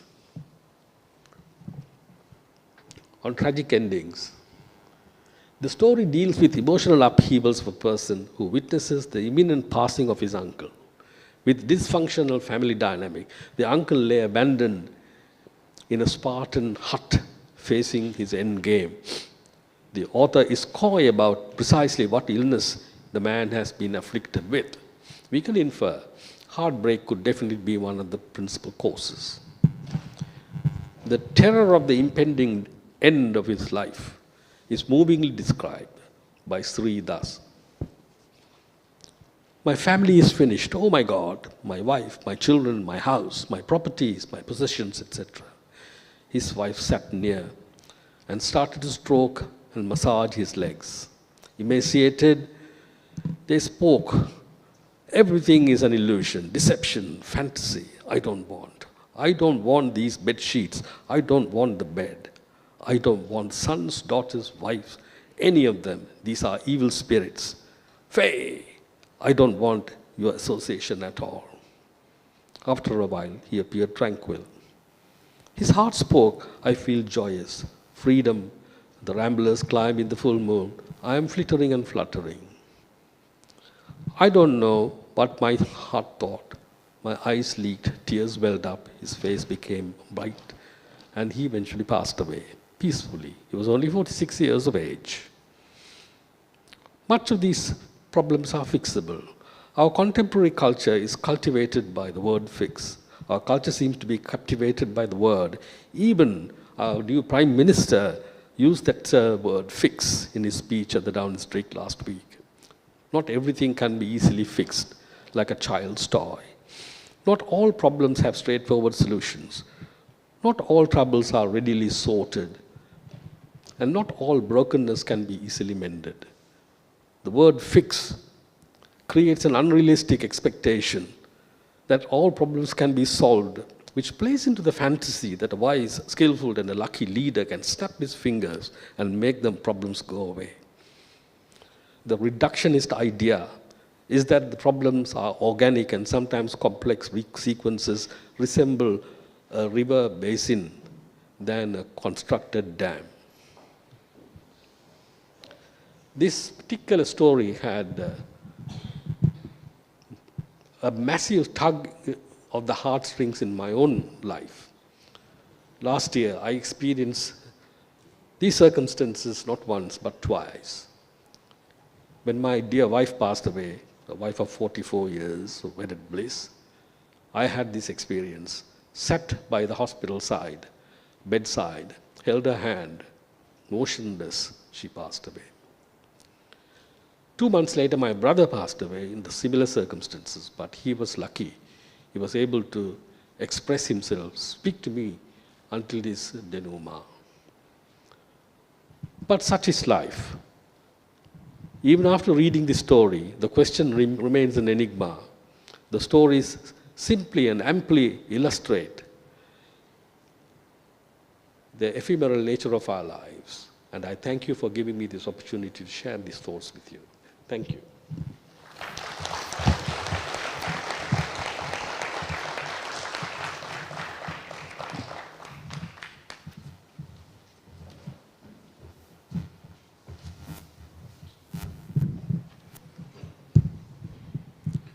Thank you, Linga, for your excellent analysis of this fiction. இதில் அடுத்ததாக பேச இருப்பவர் நற்குண தயாளன். நான் எழுதி கொண்டே இருப்பேன் என் வாழ்வு இருக்கும் வரை. வானின் அழகையெல்லாம் வர்ணித்து எழுதி வைப்பேன்.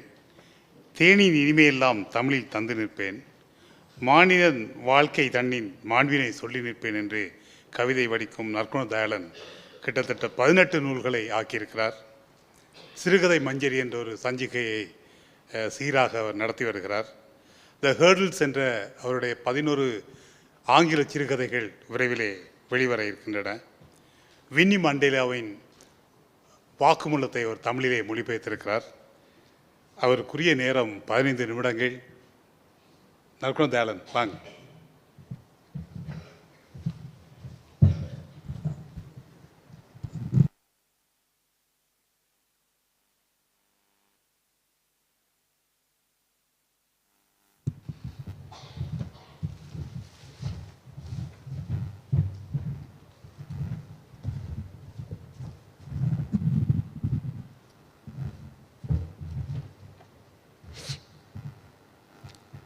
எல்லாருக்கும் என் அன்பு வணக்கம். முன்பு நான் பேச வந்தால் ஆர்ப்பாட்டமாகவும் ஆக்ரோஷமாகவும் பேசுகிறது என்னுடைய வழக்கம்.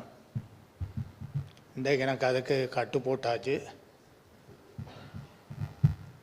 இப்படி தான் பேசணும் என்று சொல்லி முன்னாலேயே இருந்து பார்த்து கொண்டு சில சிக்கல்களை உருவாக்கி வச்சு விட்டார்கள். ஆனாலும் பொம்பளைகள்ன்ற பேச்சே இல்லை, ஆம்பளைகளும் கேட்குற இல்லை. அதே போல் நான் இன்றைக்கு இந்த 2 புத்தகங்களை பற்றி பேசுவது என்னுடைய நோக்கமாக இருக்கிறது. நண்பர் சரி, ஏற்கனவே அவரோட நான் சில விஷயங்கள் கதைச்சி விட்டேன். அவைகளை நான் உங்களுக்கு கூறுவது அவ்வளோ அழகில்லை. ஏனென்றால் இன்னும் பிரச்சனையான வேலை கையில் தர கையாடுது. ரைட். அப்போ இந்த சில விஷயங்களை நீங்கள் தான் கண்டுபிடிக்க வேணும் புத்தகத்தை வாசிக்கும் பொழுது. இந்த ஆய்வுரை என்ற பேரில் நாங்கள் வந்து நின்று கொண்டு அதை பிடிச்சிட்டோம் இதை பிடிச்சிட்டோம் நீங்கள் பாருங்கோண்டு சொல்லுறது வந்து அவ்வளவு எனக்கு அழகாகப்படுற இல்லை. ஏன்னா இந்த இதுக்குள்ளே இருக்கிற எல்லாருக்குள்ளேயும் இந்த சிறுகதையோட கூட தொடர்பாக உள்ள ஒரு ஆள் நான். இன்றைக்கும் சிறுகதை எழுதி கொண்டிருப்பவன், இன்றைக்கும் சிறுகதை மஞ்சரி ஒன்றை மாதம் நடத்தி கொண்டிருப்பவன்.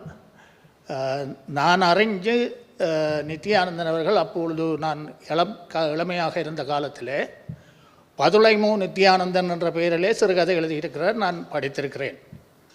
ஆனால் அவர் அந்த துறையில் தன்னை பெருசாக ஈடுபடுத்தவும் இல்லை, அதை விட்டார் இடையிலே. அது பிறகு அவர் ஒரு துறைகளுக்குள்ளே போய்விட்டார். இந்த சிறுகதை என்ற விடயம் வந்து அன்றைக்கு எழுதப்பட்ட சிறுகதைகளுக்கும் இன்றைக்கு எழுதப்படுகின்ற சிறுகதைகளுக்கும் இடையில் நியாயமான வித்தியாசம் இருக்குது. இந்த பெரியவர் நான் பிறக்கிறதுக்கு 41 வருஷத்துக்கு முதல் பிறந்தவர். அவர் முதலாவது கதை எழுதிக்க கூட நான் பிறந்தனோன்னு தெரியாது. ஆனால் இன்றைக்கு நாங்கள் அவருடைய கதையை பற்றி பேசுவதற்கு ஒரு சந்தர்ப்பத்தை அவருடைய பிள்ளைகள் எங்களுக்கு உருவாக்கி கொடுத்திருக்கிறார்கள். ஆகவே இது ஒரு கொண்டாட்டம். இங்கே ஆய்வுரைகள், விமர்சனங்கள் இதுக்கெல்லாம் இடமில்லை. பெரியவரை இட்டு ஒரு மிகப்பெரிய ஒரு கொண்டாட்டம். மிக சந்தோஷமாக வெள்ளனவே வந்து நின்று டீ குடித்து வடை சாப்பிட்டு சமோசா சாப்பிட்டு எல்லாம் சந்தோஷமாக நாங்கள் இன்றைக்கு இதை கொண்டாடி கொண்டு இருக்கிறோம். அப்போ இதில் நாங்கள் ஒரு சின்ன சின்ன விஷயங்களை பற்றி நாங்கள் சொல்லிட்டு அமர்ந்துட வேணும். ஏன்னு சொன்னால் இங்கே 3-4 பிள்ளைகள் 10 பக்கம் எழுதி கொண்டு வந்திருக்கணும். அப்போ நான் அவைக்கு இடம் கொடுக்க வேணும். இந்த அவை பின்னம் நீங்கள் இளமாக்களை பேச விடுற இல்லை, இளமாக்களை பேச விடுற இல்லைன்ட்டு நீங்களே நேரம் முழுவதையும் எடுத்தால் நாங்கள் என்னத்தை பேசுகிறதுன்ட்டு கிடைச்ச சந்தர்ப்பத்தில் பேசணுமென்று அவை காத்து கொண்டிருக்கணும். அவை நாங்கள் அவைக்கும் இடம் கொடுக்க வேணும். இப்போ நான் என்ன விஷயத்தை பற்றி சொல்லலாம் என்று நினைக்கிறேன் என்றால், அந்த காலத்தில் நாங்கள் மூணாவரதராசன் புத்தகத்தோடு வாசித்து எங்களுடைய இலக்கிய வாழ்க்கையை ஆரம்பித்தார்கள். இந்த மூணாவரதராசன், பார்த்தசாரதி, கூன அழகிரிசாமி இப்படியான இந்த எழுத்தாளர்களை நாங்கள் ரசித்து வாய்ச்சிருக்கிறோம். இப்போ அவர்கள் என்ன செய்வார்கள் என்று சொன்னால், அவர்களுடைய யதார்த்தம் வித்தியாசம். அவர்களும் சொன்னவர்கள் தாங்கள் யதார்த்தமாகத்தான் கதை எழுதுகிறோம் என்று சொல்லி. வரதராசன் சொன்னவர், அழகிரிசாமி சொன்னவர், மற்றது பார்த்தசாரதியும் சொன்னவர். அவர்களுடைய யதார்த்தம் அப்படி என்று சொன்னால், உதாரணத்துக்கு இதிலே ஒரு வீதி போகுதுன்னு வையுங்க. அது இருக்கும், அந்த வீதி இருக்கும். ஒரு 10வது வீடு, அந்த 10வது வீடும் அந்த வீதியில் இருக்கும். அது யதார்த்தமாக உண்மையாக இருக்கிற அந்த பாத்திரங்களை, அந்த பாதைகளில் இவர்கள் ஒரு பாத்திரத்தை தாங்கள் சிருஷ்டிப்பார்கள். ஒரு கதாநாயகனை தாங்களே உருவாக்குவார்கள். ஆனால் அந்த கதாநாயகன் சமூகத்தில் இருக்க மாட்டான். அப்படி ஒருவனை உருவாக்கவே முடியாது. அப்படி ஒருவன் சாதாரணமாக இருக்க முடியாது. மூணாவரதராசனுடைய எந்த கதாபாத்திரமும் சமூகத்தில் வாழ்ந்ததில்லை. அவர் உருவாக்கினது. உண்மை பேசணும், நேர்மையாக இருக்கணும், மது வருந்தக்கூடாது, மாதவுக்கிட்ட போகக்கூடாது, அப்படியான குணாம்சங்கள் கொண்டதாக இப்போ இந்த கடவுளை எப்படி உருவாக்கி வச்சிருக்கிறோமோ அதே மாதிரி அவர்கள் ஒரு பாத்திரத்தை உருவாக்குவார்கள். அந்த பாத்திரத்தை இந்த ரோட்டில் நடக்க விடுவினோம். நடக்க விட்டுட்டு அது அன்றைய யதார்த்தமான கதைகள் என்று சொல்லப்பட்டன. ஆனால் இன்றைக்கு நாங்கள் கதாபாத்திரத்தை நாங்கள் உருவாக்குவதில்லை. ரோட்டிலே நடந்து செல்லுகின்ற ஒரு கதாபாத்திரத்தை தூக்கி கதையிலே கொண்டு வந்து விடுவோம். அந்த பாத்திரம், ரோட்டிலே நடந்து சொல்லுகின்ற பாத்திரம் உண்மையை சொல்லும், பொய்யை சொல்லும், ஒரு பெட்டையை கண்டடிக்கும், எல்லாம் செய்யும் அந்த பாத்திரம். அப்போ அந்த பாத்திரத்துக்கு ஒரு நிலையான வடிவம் இப்போ இல்லை, கொடுக்கவும் முடியாது. அது யதார்த்தமும் அல்ல. அது இன்றைய எழுத்தினுடைய ஓட்டம், இன்றைய எழுத்து கண்ணோட்டம். இந்த ஸ்ரீ வைத்திலிங்கம் ஐயா அவர்கள், இலங்கையர் கூனவர்கள், மற்றது சம்பந்தன் அவர்கள் அந்த காலத்திலே, மிக சமீபத்திலே நான் ஒரு சஞ்சிகையை ஒரு தேவைக்காக படிக்க வேண்டி வந்தது. மக்கள் இலக்கியம் என்கின்ற ஒரு சஞ்சிகை. கிட்டத்தட்ட 40 வருடங்களுக்கு முதல் வி. சின்னத்தம்பி என்பவரை ஆசிரியராக கொண்டு வெளிவந்த ஒரு சஞ்சிகை. அதிலே சம்பந்தன் ஐயா எழுதுகிறார். ரொம்ப மனம் நொந்து அதிலே ஒரு பந்தி இருக்கிறது. இனி எழுதியது போதும், என்னால் எழுத முடியாது, நான் எழுதப் போவதும் இல்லை, உங்களுக்கு என் எழுத்தை தரப்போவதும் இல்லை என்று அவர் அதை முடிக்கிறார். அதற்கு காரணம் என்னென்று சொன்னால், இவர்கள் ஒரு 30-40 கதைகளோடு தங்களுடைய எழுத்தை நிறுத்துகிறார்கள். அதுக்கு காரணம் என்று சொன்னால், இவர்கள் உருவாக்கிய பாத்திரங்களை தொடர்ந்து பாத்திரங்களை உருவாக்க முடியாத ஒரு வறட்சி நிலை அவர்களுக்கு ஏற்படுகின்ற பொழுது அவர்கள் இந்த சமூகத்தின் மீது ரொம்ப துன்பப்பட்டு சமூகத்தின் மீது சில சாபங்களை விட்டுவிட்டு தாங்கள் எழுதாமல் அமைதியாக இருக்க ஆரம்பிக்கிறார்கள். ஆனால் இந்த பெரியவருக்கு இப்படியான பிள்ளைகள் வாய்த்தது எத்தனையோ வருடங்களுக்கு பிறகும் அந்த கதைகளை கொண்டு வந்து எங்களுக்கு முன் நிறுத்தியது. அது எல்லோருக்கும் வாய்ப்பதில்லை. என்னுடைய பிள்ளைகள் எனக்கு செய்யுமோன்று எனக்கு தெரியாது. ஆனால் அது சிலருக்கு அது வாய்க்கிறது. அது இவருக்கு வாய்த்திருக்கிறது, இந்த பெருமகனுக்கு வாய்த்திருக்கிறது. அது வாழ்த்தப்பட வேண்டிய ஒரு விஷயம். அவருடைய கதைகளை இளம் சந்ததிகளுக்கு கொடுக்க வேண்டும் என்ற விதி ஸ்ரீஸ்கந்தராஜா அவளுக்கு வந்துவிட்டது. ஒரு மொழிபெயர்ப்பு என்பது சாதாரணமான விஷயம் அல்ல. அதுக்கு தமிழில் இருந்து மொழிபெயர்க்கிறது ஆங்கிலத்தில் இருந்து தமிழுக்கு சுலபமாக கொண்டு வந்து விடலாம். ஏன்னா தமிழ் அன்பு மொழி, அன்பு நிறைந்த ஒரு மொழி. பிரெஞ்சு மொழி காதலுக்கான மொழி, ஆங்கிலம் கல்விக்கான மொழி. It's academic language. அதில் எங்களுடைய இந்த அன்பு மொழியை கொண்டு வந்து சேர்க்கிறது என்பது மிக இலகுவான காரியம் அல்ல. சில சொற்கள் இருக்கிறது. இங்கே இருங்கோ, எங்கே என போயிட்டு வர, உதாத, இதுகளுக்கெல்லாம் நாங்கள் அந்த சொல்லுக்குள்ளே இருக்கின்ற அந்த அன்பு, என்ற ஆசாவெல்லோ, என்ற திரவியமெல்லோ, இப்படி எல்லாம் எழுதப்படும் தமிழில். இவையெல்லாம் அன்பு நிறைந்த சொற்கள், நிரம்பிய அன்பு. அதை நாங்கள் ஆங்கிலத்துக்குள்ளே கொண்டு வரும் பொழுது ரொம்ப கஷ்டம். மொழிபெயர்ப்பாளர் ரொம்ப மண்டையை போட்டு உடைக்க வேணும். ஏனென்றால் அவர் போடுகிற சொல்லை நீங்கள் ஏற்றுக்கொள்ளவும் வேணும். ஏற்றுக்கொள்ளாவிட்டால் அவருக்கு அந்த துன்பமும் வரும், மனதில் ஒரு துன்பம் வரும், என்னால் முடியவில்லை என்று. அதுவும் ஸ்ரீஸ்கந்தராஜாவை பொறுத்தவரையிலே அவர் அந்த பெரிய அளவுக்கு அவர் சிறுகதைகளோடு ஈடாட்டம் கொண்டவர் அல்ல.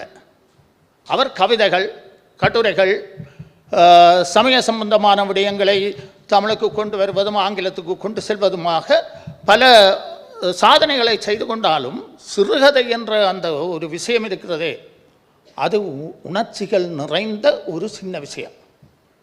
5 பக்கங்களுக்குள்ளே சின்ன சின்ன சொல்லுகளை கொண்டு பெரிய விடயத்தை நாம் அதுக்குள்ளே கொண்டு வந்து புகுத்தி விடுவோம். சமீபத்திலே ஒரு ஆங்கில நாவலை, லாக்டவுன் என்ற ஒரு ஆங்கில நாவலை நான் படிக்க நேர்ந்த போது எனக்கு அந்த ஆங்கில எழுத்தாளர் மீது ஒரு விருப்பம் ஏற்பட்டது.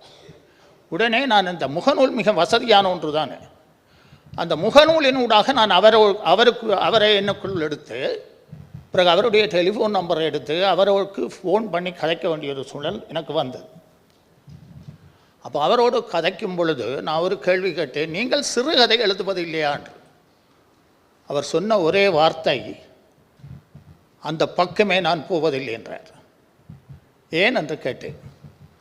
அதைப்போல் கடினமான இலக்கிய வடிவம் எங்கும் இல்லை என்று. உண்மை, சிறுகதை என்பது மிக கடுமையான இலக்கிய வடிவம்.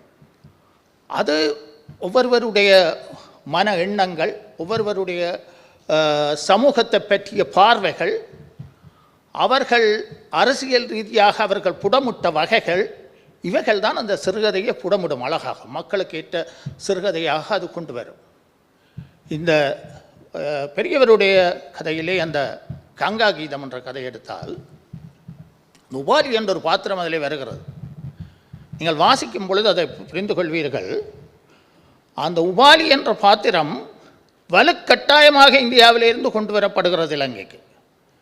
ஏனென்றால் அந்த கதையினூடாக அவர் ஏதோ ஒரு விடயத்தை சொல்ல வலிக்கிறார். அந்த உபாலி என்ற பாத்திரம் எந்த வகையிலும் தன்னை தாழ்த்தி கொள்ளவில்லை. கடைசியாக இறக்கும் வரையிலும் அவன் தாழ்த்தி கொள்ளவில்லை. அவன் கடைசியாக இறந்தே போகிறான். அவன் இறக்கின்ற கட்டத்திலேயே அவள் தன் வயிற்றில் இருக்கும் பிள்ளைக்கு உபாலி காரணம் அல்ல என்று சொல்லி அவனை ஒரு தூய்மையானவனாகத்தான் காட்டப்படுகிறது. வரதராஜனுடைய அதே பாத்திரம். இந்த உபாலி இலங்கையில் இருந்தவன் அல்ல, இலங்கையிலிருந்து கொண்டு வர வலிக்கட்டாயமாக கொண்டு வரார். ஏனென்றால் அதை செய்ய அது அந்த நேரத்தில் இலக்கிய சூழல், அந்த நேரத்துக்கு சந்தர்ப்பங்கள், அந்த பாத்திரத்தை கொண்டு அவர் அப்படி ஒரு நிலையத்தை கொண்டு வரார். அந்த கங்கா தீபம் என்ற கதையை நான் 3 தரம் படித்தேன். தமிழில் 3 தரம் படித்தேன். பிறகு ஆங்கிலத்திலே ஸ்ரீனுடைய மொழிபெயர்ப்பை 3 தரம் படித்தேன். ஏதோ ஒன்று என்னை நெருடி கொண்டிருக்கிறது. எங்கேயோ ஏதோ எனக்கு பேலன்ஸ் பண்ண முடியவில்லை. அந்த கதையில் 2ஐயும் படிக்கின்ற பொழுது ஒரு பேலன்ஸ் எனக்கு வேற இல்லை. அந்த பேலன்ஸ் எங்கே என்று சொன்னால் இந்த தலைப்பு, த மெலடி ஆஃப் த மகாவலி. எனக்கு அந்த கதையினுடைய உணர்வு, அந்த கங்கை அந்த நடந்த நிகழ்வை நட்டு அது தனக்குள்ளேயே முணுமுணுக்குது. ஏன் இப்படி நடக்கிறது? அந்த சத்தம் எனக்கு கேட்குது. அந்த கங்கையில் ஏற்படுகின்ற சத்தம், அந்த கதையை வாசிக்கின்ற பொழுது அந்த முணுமுணுப்பு எனக்கு கேட்கிறது. அது மெலடி என்று போடப்பட்டு விட்டது. அப்போ நான் கொஞ்ச நேரம் யோசித்து இது எப்படி வந்திருக்கும் என்று நான் பிறகு சிறையினுடைய அவர் உரையை வாசிக்க வலிக்கிட்ட பொழுதுதான் அதில் ஒரு உண்மை வழியிலே வந்தது. சிறை அந்த தலைப்பை மர்மரிங் என்று தான் போட வலிக்கிட்டிருக்கிறார். முணுமுணுப்பு, அதைத்தான் அவர் போட வலிக்கிட்டிருக்கிறார். அது பேர்ந்த அவருடைய இலக்கிய நண்பர்களாலே புடமுடப்பட்டு அது விவாதத்துக்குரிய ஒரு விடயம். நீங்களும் அதை வாசிக்கும் பொழுது யோசிக்கலாம். தான் இந்த மெலடி என்ற வார்த்தை அந்த கீதத்துக்கு ஏற்றவாறு மெலடி என்று கொண்டுவரப்பட்டது. கீதம் என்று சொன்னால் மெலடி என்று நான் ஏற்றுக்கொள்ள மாட்டேன். ரைம், கீதம் என்பது ரைம். அந்த சொல்லு ரைம் என்று தான் கட்டாயம் பெற வேண்டும். வந்தால் தான் அந்த கதையினுடைய ஆழம், அந்த கதையிலே இருக்கின்ற அந்த உணர்வு அப்படியே வெளியில் வரும். அது நல்ல கதை. அந்த அவ்வளவு கதைக்குள்ளேயும் என்னை கவர்ந்த ஒரு சிறந்த கதை. அந்த கதையை வெளியில் கொண்டு வர சிறை ஆரம்பத்திலே போட்ட தலைப்பு இன்னும் ஒரு கட்டத்துக்கு அந்த கதையை கொண்டு போய் இருக்கும். ஆனால் அது எல்லாம் ஃபேட், மாறலாம், மாற்றம் வந்துடும். இன்னொரு சந்தர்ப்பம் வருகின்ற பொழுது அந்த மாற்றம் வரும் என்று நினைக்கின்றேன். அது ஒன்று. மற்றபடி மற்ற கதைகள் எல்லாவற்றையும் நான் ஒரு வித்தியாசமான முறையிலே தான் படித்தேன். தமிழை படித்து கொண்டு போகின்ற பொழுது ஒரு வசனம் வரும் பொழுது படார் என்று நான் இங்கிலீஷை எடுத்து பார்ப்பேன். இந்த வசனத்தை சரி எப்படி போட்டிருக்கிறார் என்று. அப்படித்தான் நான் இந்த 2ஐயும் கம்பேர் பண்ணி படித்து கொண்டிருந்தேன். முழு தமிழையும் படித்து கொண்டு போகும் பொழுது ஆங்கிலத்திலே அந்த வசனம் எப்படி கொண்டு வரப்பட்டிருக்கின்றது என்பதை நான் கற்றுக்கொண்டேன். நான் கற்றுக்கொள்வதற்காகத்தான் அப்படி படித்தேன், பிழை காண்பதற்காக அல்ல. நானும் அதே துறையிலே இருக்கின்றேன், அதே வேலைகளை செய்து கொண்டிருக்கின்றேன். ஒவ்வொன்றிலும் இருந்து நாம் கற்றுக்கொள்ள வேண்டும் என்பது, நான் தொழிலாளர் ஒரு ஆசிரியர் என்பதை கற்றுக்கொள்வதிலே எனக்கு ஆர்வம். நான் அந்த 2ஐயும் மாறி மாறி படிப்பது மூலமாக பல விடயங்களை கற்றுக்கொண்டேன். அதற்கு நான் நண்பர் ஸ்ரீஸ்கந்தராஜா அவர்களுக்கும் இந்த யமுனா தர்மேந்திரன் அவர்களுக்கும் இப்படி ஒரு சந்தர்ப்பத்தை எனக்கு தந்தமைக்கு, இப்படி ஒரு சிந்தனையை எனக்கு உருவாக்குவதற்கு வழி சமர்த்தமைக்கு மனதார நன்றி செலுத்திக் கொள்கின்றேன்.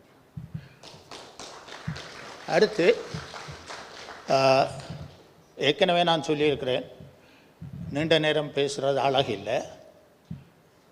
பிறகு நீங்களும் ஒரு மாதிரி இப்படி அண்டுவீங்கள், அதுவும் வேண்டாம். அந்த பிள்ளைகள் இப்போவே பேச தொடங்கிட்டுதால் இன்னும் இந்த ஆள் போய் ஆரம்பித்து கொண்டு இருக்குதுன்னு சொல்லி அறிவோ. ஆகவே எனக்கு இப்படி ஒரு சந்தர்ப்பத்தை தந்து என்னுடைய கருத்துக்களை சொல்வதற்கு இடமளித்த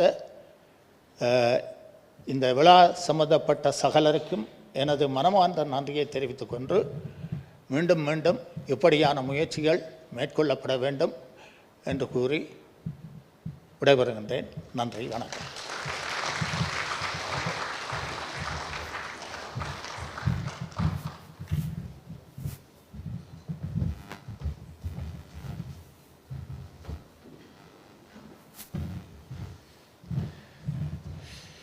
நன்றி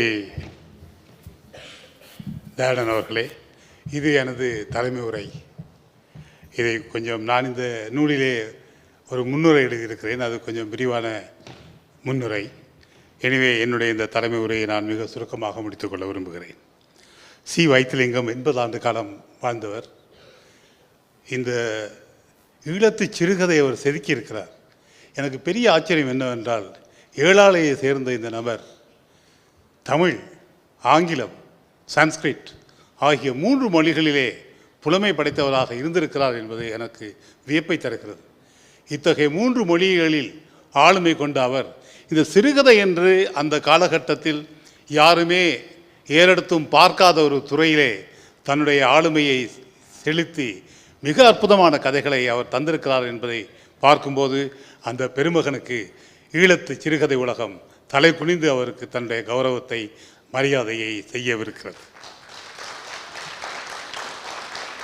இது பெரிய ஆச்சரியம். இந்த சமஸ்கிருத ஞானத்தோடு, ஆங்கிலத்தில் செழுமையான அறிவோடு, தமிழிலே அவர் முழு இலக்கியங்களை அவர் கற்று தேர்ந்திருக்கிறார்.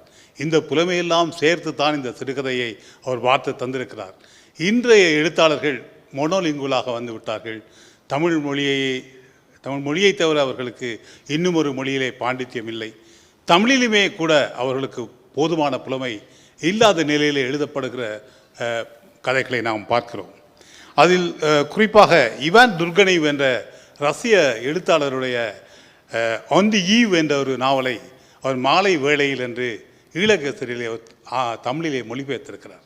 எனக்கு பெரிய ஆச்சரியம். இந்த இவான் துர்கனேவ் தந்தையும் தனையனும் என்று ஃபாதர்ஸ் அண்ட் சன்ஸ் என்ற ஒரு அற்புதமான ஒரு நாவலை எழுதியிருக்கிறார். மிகச்சிறந்த நாவலாசிரியர். அவருடைய ஒரு நாவலை அவர் தமிழிலே மொழிபெயர்த்து ஈழகேசரிலே எழுதியிருக்கிறார் என்று பார்க்கும்போது தான் அவருடைய ஆங்கில இலக்கியத்தின் மீதான ஒரு தாகம் நமக்கு தெரிகிறது. அது மட்டுமல்ல, அந்த காலகட்டத்தில் 1940களிலே இந்த சிறுகதையினுடைய தனிக்காட்டு ராஜாக்கள் என்று கூறப்படுகின்ற புதுமை பித்தன், கு. அழகிரிசாமி, காணாசு, சீசு செல்லப்பா என்று கூப்ப ராஜகோபாலன் எழுதப்பட்ட அத்தனை பேருடைய எழுத்துக்களையும் அவர் படித்திருக்கிறார். புதுமை பித்தன் எழுதிய அதே மணிக்கொடி இதழிலே சி. வைத்தியலிங்கம் தன்னுடைய கதைகளை எழுதியிருக்கிறார். இந்த மேற்படி இங்கே நான் கூறுகின்ற கூப்ப ராஜகோபாலன் எழுதிய அதே கலைமகளிலே சி. வைத்தியலிங்கம் தன்னுடைய கதைகளை எழுதியிருக்கிறார் என்றால், இந்திய எழுத்தாளர்களுக்கு, அந்த முன்னோடி எழுத்தாளர்களுக்கு நிகரான ஒரு ஆற்றலை ஈழத்திலிருந்து இந்த பெருமக்கள் சாதித்திருக்கிறார்கள் என்று பார்க்கும்போது, கிட்டத்தட்ட 80 ஆண்டுகளுக்கு முன்னால் இந்த பெருமக்கள் செய்த சாதனைக்காக தமிழகம் பெருமை கொள்கிறது. அதற்கும் அப்பால் இப்போது நாங்கள் இந்த பொன்னியின் செல்வனை பற்றி பேசுகிறார்கள்.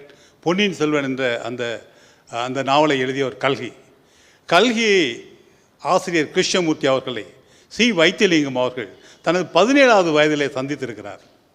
தனது கதையை பார்க்கஞ்சி என்ற இந்த நூலிலே இருக்கின்ற பார்க்கஞ்சி என்ற கதையை அவரிடம் கொடுத்து, இதை அவருடைய ஏட்டிலே ஆனந்தவனை கல்கியிலே பிரசுரிக்க முடியுமா என்று கேட்டு, கல்கி அவர்கள் இந்த பார்க்கஞ்சி என்ற இந்த தொகுப்பிலே இருக்கின்ற கதையை ஏற்று பிரசுரித்ததும் அல்லாமல் அந்த காலகட்டத்தில் 15 ரூபாயை அவருக்கு அன்பளிப்பாக அளித்திருக்கிறார் என்ற தகவலை யமுனா இந்த கங்கா கீதம் என்ற நூலின் முன்னுரையிலே எழுதுகிறார்.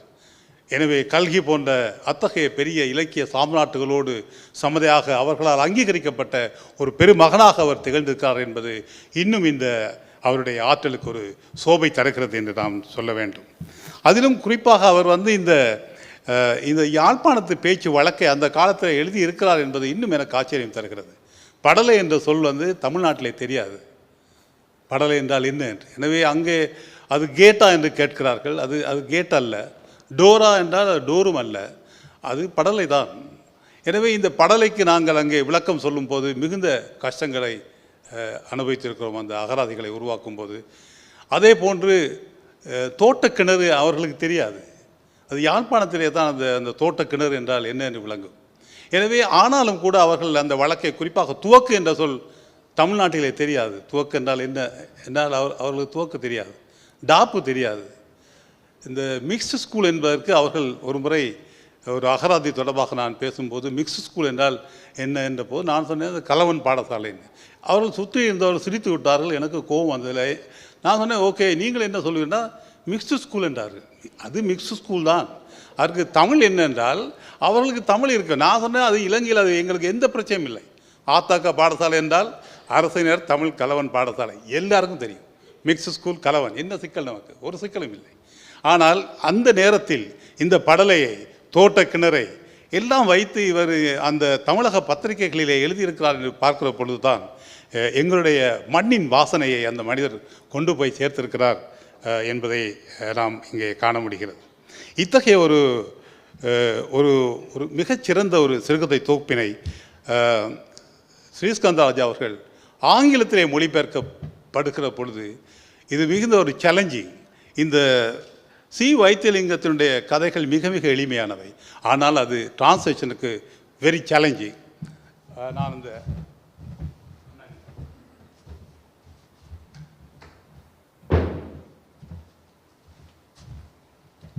அந்த கதைகள் மிக எளிமையான கதைகளாக தெரியும், ஆனால் அது மொழிபெயர்ப்பிற்கு அவ்வளோ தூரம் இடம் கொடுக்கக்கூடிய கதைகள் அல்ல. வைத்தியலிங்கத்தினுடைய ஒரு கதையின் ஒரு சிறிய பகுதியை நான் இங்கே வாசிக்கிறேன். கழனி கங்கை கரையில் இருந்த அந்த தலைப்பு கதை தொடங்குகிறது. கழனி ஆற்றிலே ஒரு படகு சென்று கொண்டிருந்தது. படகோட்டியோ தொண்டு கிழவன். என்றாலும் படகு நிதானமாய் போனது. அதிலே ஒரு கிழவி மாத்திரம் இருந்தாள். இருவரும் ஒன்றும் பேசவில்லை. படகு கரையில் ஒதுங்கி நின்றது. பக்கத்தில் ஒரு சமாதி. என்ன அழகான எழுத்துன்றீங்க, மிக சுண்டி துல்லியமான மிக சீரான எழுத்து. இந்த எழுத்தில் லேசாக தெரிகிறது, ஆனால் இந்த எழுத்தை நீங்கள் எழுதுவது மிக கஷ்டம். இந்த கதையை ஸ்ரீஸ்கந்தராஜா அவர்கள் ஆங்கிலத்திலே மொழிபெயர்க்கிறார். A boat was moving in the Kalani River. The boatman was a ripe old man. Even so, the boat traveled steadily. An old woman was the only passenger on the boat. They didn't talk to each other. The boat reached the landing place. Adjoining the landing place was a small tomb. என்று அந்த தமிழ் கதையினுடைய தமிழ் மொழியினுடைய சிதைந்து போகாமல் மிக அற்புதமாக இதை செய்திருக்கிறார். என்றாலும் எந்த மொழியிலும் மொழிபெயர்ப்பாளன் என்பவன் அந்த ஒரிஜினலுக்கு துரோகம் இழைப்பவன் என்று சொல்லப்படுகிறது. என்னதான் நீங்கள் மொழிபெயர்த்தாலும் ஒரு மூல மொழியிலே சொல்லப்படும் விஷயங்களை இன்னொரு மொழியிலே கொண்டு வந்து சேர்ப்பது ஒருபோதும் சாத்தியமில்லை. ஆனால் அது சேதாரம் இல்லாமல் ஸ்ரீஸ்கந்தராஜா அவர்கள் இதை கொண்டு வந்திருக்கிறார். ஆனால் ஸ்ரீஸ்கந்தராஜாவுடைய ஃபோட்டோ, அவருடைய பலம் அவர் ஒரு சங்ககால இலக்கியத்திலே தோய்ந்து போகிற மனிதர்.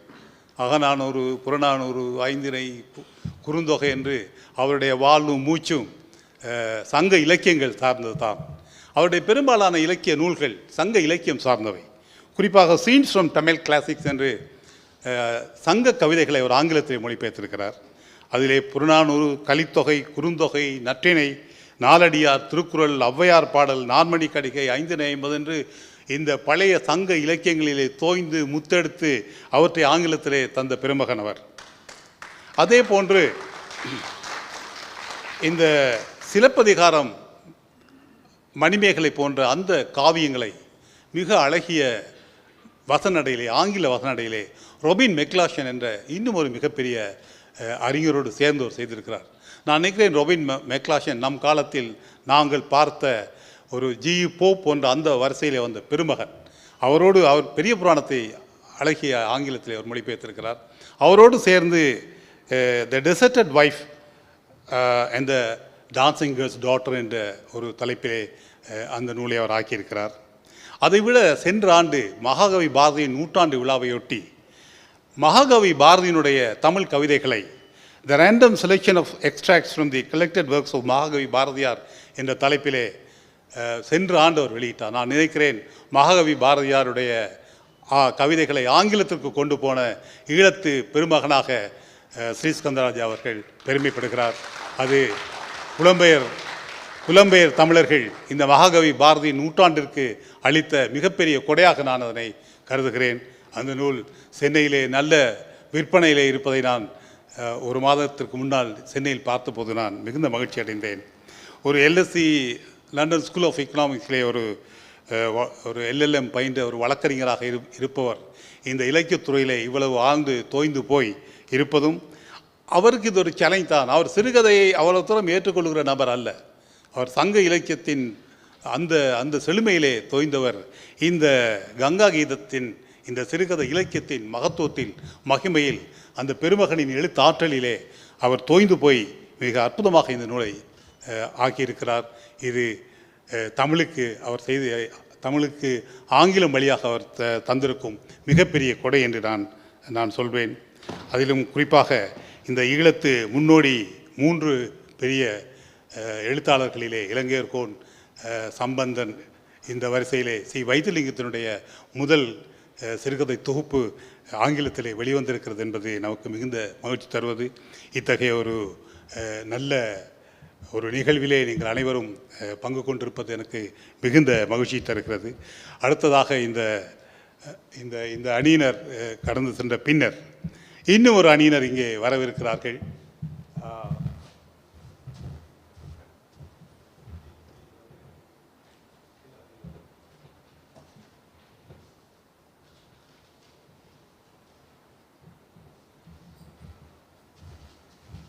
இதிலே டாக்டர் சாம்பவி பேச இருக்கிறார். மிஸ் சாகித்யா சிவபாலன், மிஸ் அஞ்சலி ரவிசங்கர், மிஸ் சாதனா தர்மேந்திரன் என்ற 4 பேர் இங்கே பேச இருக்கிறார்கள்.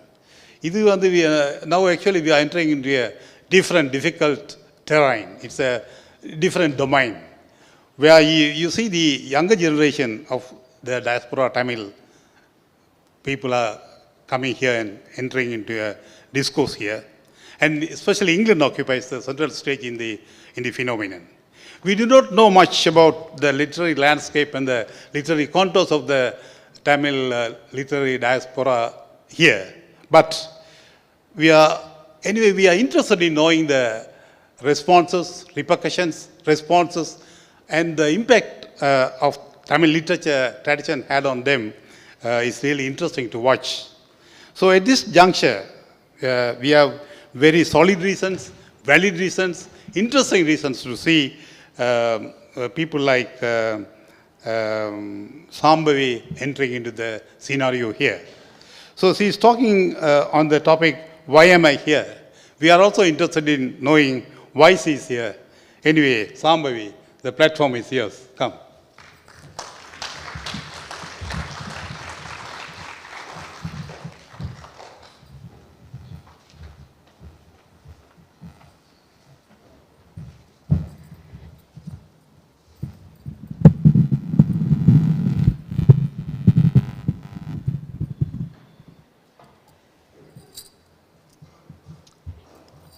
Good evening, ladies, gentlemen, boys and girls. When Appa asked me several months ago to help render his translated drafts an easier read, I was of course happy to oblige my dear father.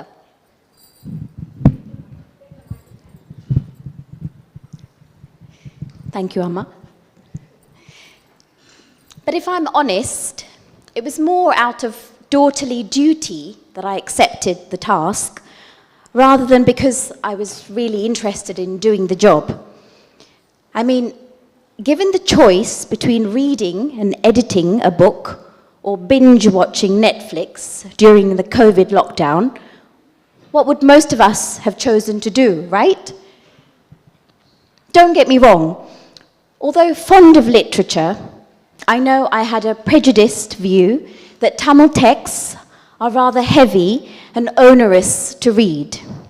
Not to mention the fact that many of the Tamil names of people and places would totally confuse me within minutes of starting the books. So much so that I would rarely be enticed to complete reading the book. Consequently, through the years, I have read much Western literature, but hardly any Tamil or Eastern literature, much to my shame now. perhaps for similar reasons, I have also preferred to listen to the stories rather than read them. And no better way than when lying in bed at night, sandwiched between both my parents, with my appa telling me the stories. He would recount the epics, the Ramayana, the Mahabharata, in nightly installments for weeks on end. I would lie there in the pitch dark Nigerian nights, avidly listening to his voice as he weaved the stories into a Technicolor blockbuster just for me. Although too young to appreciate it, he must have used the same skills he has with his grammar and language now to bring these stories to life. Of course, this was all in Tamil and not English, and this is perhaps why I am so fluent at speaking Tamil now. Unfortunately, I can read and write very little Tamil, having been brought up in the UK for most of my life, like many of us here today. However, because of the fact that Appa and Amma talked to me in Tamil all the time, and because it was in my interest to understand Tamil in order to enjoy the stories, I learned to speak and understand Tamil really well. The nighttime stories were the best part of the day for me, and my Appa never ran out of stories to tell me. He was the master of retelling so many well-known tales. At times, I would make my own special requests. Appa, please tell me a story with a monkey, clay pot, and a genie set in the jungle where nobody good dies and bad people learn the error of their ways. Appa would pause for a few minutes and consider the players of the tale, the plot, the take-home message at the end, and begin. Pinna kunju, oru urala. Just like that. Can you imagine? An instant story. Appa was my very own Chinese takeaway storyteller. Simply call and put your order in, and it was done. And I'll tell you something else. He delivered every time. Sometimes he was so good, I'd request a second and even a third tale. Forget takeaway now. I was now at an all-you-can-eat buffet. My poor Appa, what torture.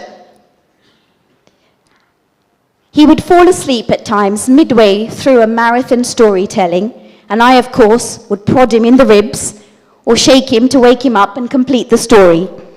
Such was my thirst and craving for them. Thus, it has been from a young age that I have loved stories, and that my father has slowly been homing in his skills to retell stories in a beautiful yet simple style that enthralls the listener. Priya said earlier on, at the start, that my mother deserves special thanks for driving and pushing Appa to complete this book. And absolutely, she does. My Amma is simply phenomenal in encouraging her family, students such as Saithya and Anjali, friends, anyone really, to realize their full potential. But the reality is that when giving the vote of thanks tonight, I, Sambhavi, also deserve a special thanks. And this is because, were it not for my dedicated training of Mr. Sriskandarajah in storytelling, this book, or any of his other 30 books for that matter, could never have been translated or written so well. Anyway, back to the matter at hand. So, Appa gave me the proofs, and reluctantly I sat down on my sofa one cold, dreary, COVID-addled winter evening to read them. You can imagine the pleasant and beautiful surprise I had as I read the short stories by Vaithialingam.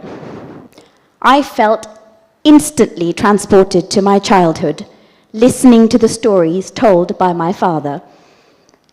The stories reminded me of the era of so many other tales I had been told. They touch on love, parenthood, depression, suicide, marriage, unwanted pregnancy, poverty, misogyny, caste, and class. It was wonderful to read short, sharp, succinct stories capturing a moment, a few people, or a truth. But what I really liked about the stories was the fact that often there are no obvious morals or judgments concluded at. The reader is presented with a scene. We can take from it what we want. Of particular relevance to me was the vocabulary that my father used to translate the stories. They are particular and peculiar only to my father, and something I have become very used to hearing over the years. I have to say I'm regularly in awe of Appa's command of the English language and his vocabulary. I have never met a man quite like my father. I think he's the epitome of a thesaurus. And what is stupendous is that not only does he excel in English, but he excels in Tamil. He has an amazing knack for rhyming and playing on words. The other day, whilst driving to work, we heard on the radio that Rishi Sunak would be the leader of the Conservative Party and the next Prime Minister. I asked Appa if he thought Sunak would be able to fix our economy. Within a millisecond, he retorted, yes, his very name is the answer. And when I asked him what he meant, Appa said, Sunak has the necessary knack. So you see what I mean. His head is constantly swimming with words, puns, synonyms, antonyms. And this talent has served him in great stead in the translation of melody of the Mahaveli. Allow me to give you an example. In the first chapter, Why Did He Smile?, which is also perhaps my favorite story of the book, he describes the beginnings of love and lust in a woman called Sinamma. Small ripples of imbalance began to frizz and froth in the heart which had been thus far calm and still, like the spring water in her garden well. Every time Gopala Pillai saw her, various emotions would flutter and flicker and try to pop out to the forefront. Like this, wave after wave, thoughts appeared and disappeared in her mind like ripples. I think his use of metaphors and similes perfectly described to us the feelings this woman was experiencing and the way her mind was working. The imagery of water and the use of alliteration further add to the story by making us feel the sense of rhythm, movement within the text, and the inevitability of falling in love, just like flowing water. Of course, the original words are those of Vaithialingam, but I think Appa has aptly translated those sentiments with equally appropriate words. Anyone can translate, but only a few can actually find the absolutely perfect word to replace the one they are translating. And this skill comes only if you start with a phenomenal grasp of vocabulary like Appa has. It will not suffice to simply switch a word for the exact same in a different language, as sometimes a literal translation would sound discordant and unnatural. You need to have artistry, poetry, and sound judgment within you to sometimes deviate and use slightly different words to convey the same sentiment. And I think Appa has done just this in this book. And so to conclude, I would like you all to read this book, or encourage you to, especially those of you of a younger generation. These stories are short, and in these days of YouTube and Instagram and social media platforms, I'm fully aware that our attention span rarely lasts more than a few minutes, and so this book is absolutely perfect for us. It would not take more than 5 or 10 minutes to read one story. I think a perfect way to savor the story and digest it overnight before sleeping. To pause and be transported to a bygone era where life was very different, and yet the dilemmas, dramas, and designs of life remain much the same as they are now. There is comfort that things have changed in nearly a century, and yet in many ways they have not. Life goes on, but the lessons it teaches us are the same. Just perhaps a new audience is listening. This book of short stories gives us an idea of the social customs and norms our parents and grandparents grew up with, and what we perhaps challenge them on a regular basis, living in the UK with our westernized values. The stories also challenge us to look at the values we hold of ourselves, the people around us, and society in general. I think that the best stories explore and describe basic human feelings. Be it Shakespeare, Chaucer, Dickens, Orwell, J.K. Rowling, the themes they cover in their novels are really the same. This is why we love them, because we can empathize with the sentiments, because it gives us comfort that others also feel and go through the same feelings and processes as we do. Vaithialingam is much the same as all of these Western authors. The only difference is that his stories are relevant and pertinent to our Tamil culture and society.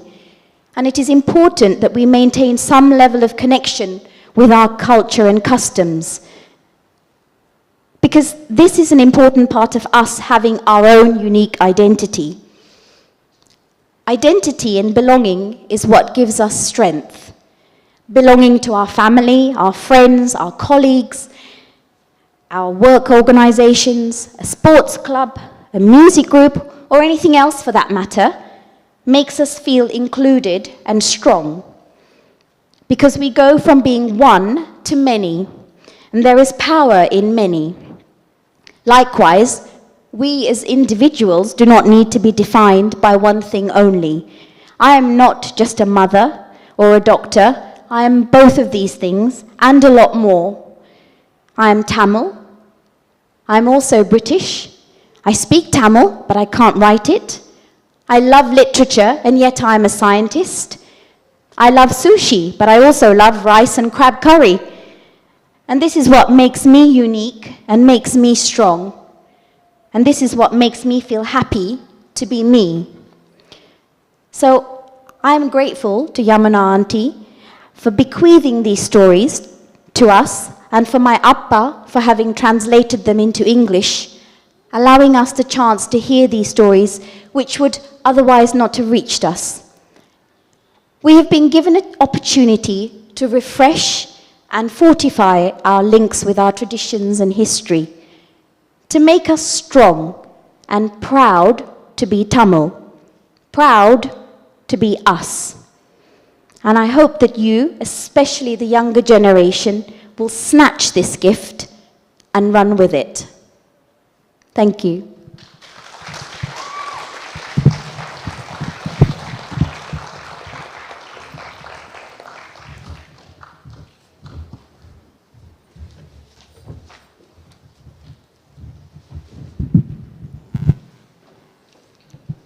Thank you, Thambhavi.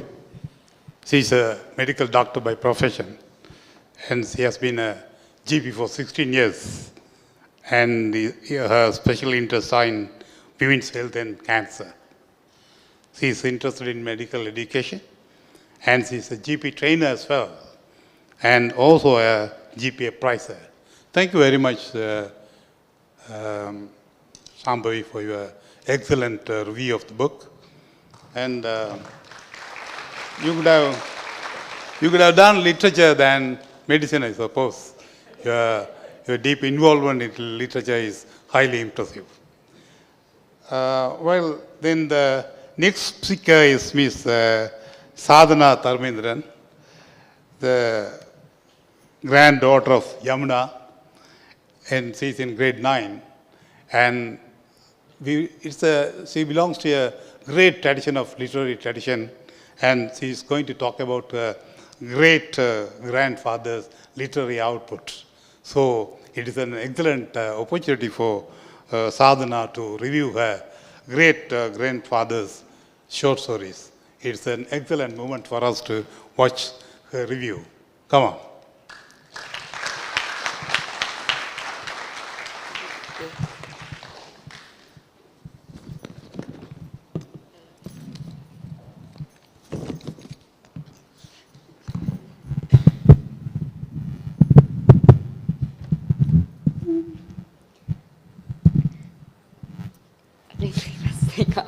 Good evening.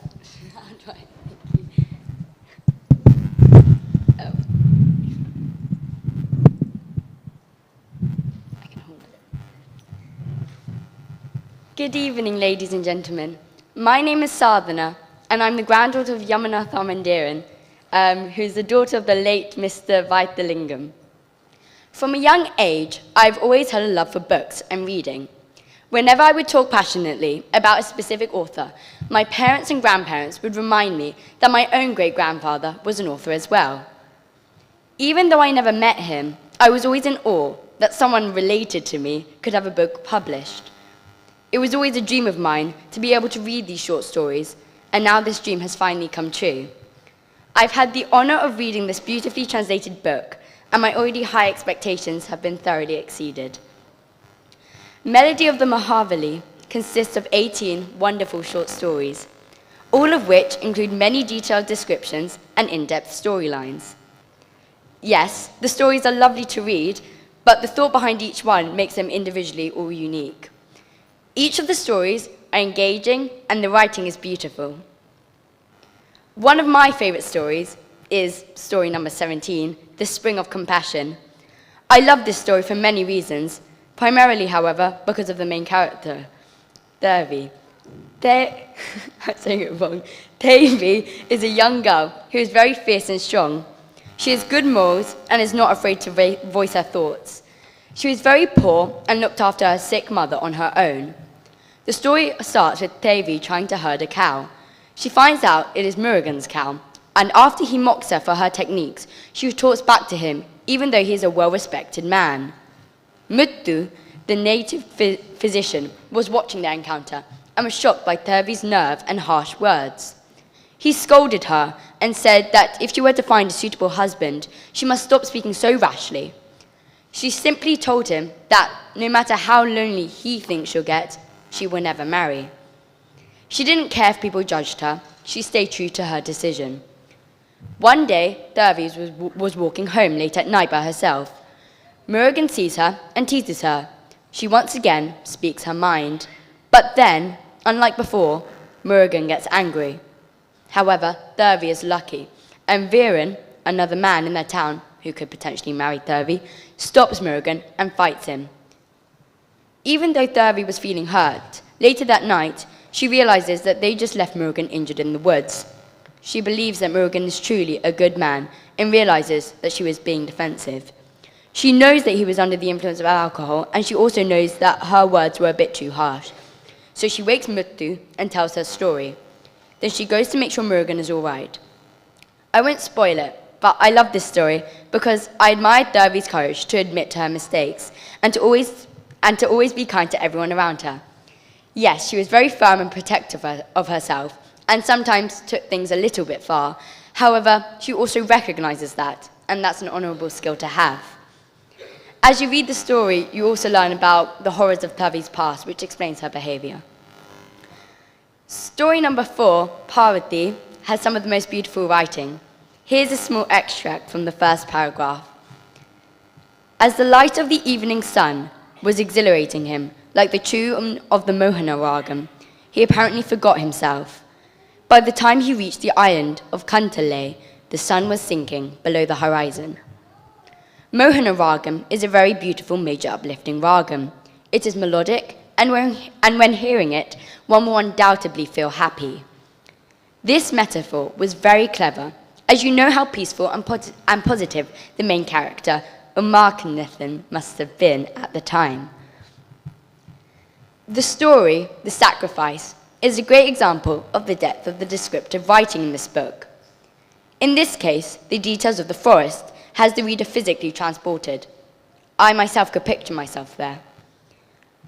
I quote, "Over there, at a distance, the birds are beginning to leave the ponds and pools joyously. The gregarious deer are fiercely drinking water at the brooks and creeks. The herds of cows and bulls are grazing carefree. The gentle breeze is blowing smoothly, carrying the fragrance of forest flowers and wafting it on me." This is said by the main character, Sali. The story behind these magical words is also inspiring and one of my favorites. It involves Ali, who is a prince, who runs away from his home and the crown to be with the girl he wants to be with. To be with her, he must be part of a very low caste, but his dad, the king, is evil. And you'll have to read it to see what he does when he finds out, but it truly has an unexpected ending. A boat was moving in the Killarney River. The boatsman was a ripe old man. Even so, the boat travelled steadily. An old woman was the only passenger on the boat. They did not talk to each other. The boat reached the landing place. Adjoining the landing place was a small tomb. Both of them reached the riverbank. It was dusk, and the rays of the setting sun were falling on the tomb. Surrounding the tomb were a variety of plants dangling their flowers. Both plucked flowers and showered them piously on the tomb. After lighting their lamps, they prostrated before the tomb and then returned to the boat. This is an extract from the start of the story at the bank of the River Killarney. Upon reading this, I did not know what was happening and was very confused. I continued reading, and the storyline drastically changed. None of the characters were the same, and it was almost as if the first paragraph was from a different story. I became deeply involved in this supposedly new story, and when I finally read the last page, everything clicked. This style of writing was ingenious. The excerpt, which I first read, was always in the back of my mind when reading the rest of the story. However, I never linked the two together until the last few lines, and it all made sense and created a connection with the reader and this heartbreaking story. I noticed that after most stories, there's something each individual could take from it. This, in my view, is the best type of story, because you're linking something fictional to your everyday lives. For example, in the story, Why Did He Smile?, I learnt that if you're happy, don't take advantage of something else, and to not be greedy. To summarize the story, Cinema and Cinapa were a happily married couple. They weren't rich, but they were happy, and owned a farm. Gopali Pillai, a rich bachelor in the village, was fond of cinema, and he needed a suitable person to supervise his farms in Tampala Kharmam, so he asked Cinapa. As Gopali Pillai was so influential, Cinapa agreed to go for 2 years. Cinema was distraught, but continued looking after their farm. However, what she didn't realize was that Gopali Pillai was greedy. He would burn the letters which Cinema and Cinapa would send to each other, so neither of them received anything. Over time, Cinema grew convinced that Cinapa had forgotten her, as none of her letters were being answered. Gopali Pillai's plan was working. He said to her, "There, in your hut, I see you forlorn and wither away with loneliness. How long are you going to live alone? Why don't you move to my house? We could keep each other company."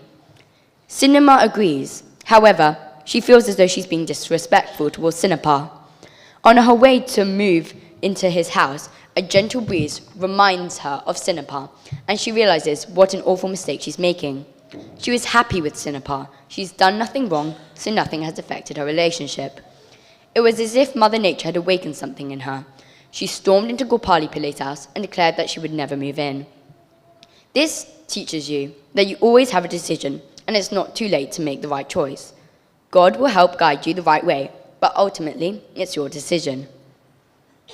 I hope that you are as inspired by these I hope that you are as inspired by these amazing stories as I am. From the beautiful writing to the clever structures to the incredible plots, this book really includes everything one would hope to see in a book and more. I'm so happy that I got the opportunity to read this and share many of the great qualities of this book with you. Thank you so much for listening.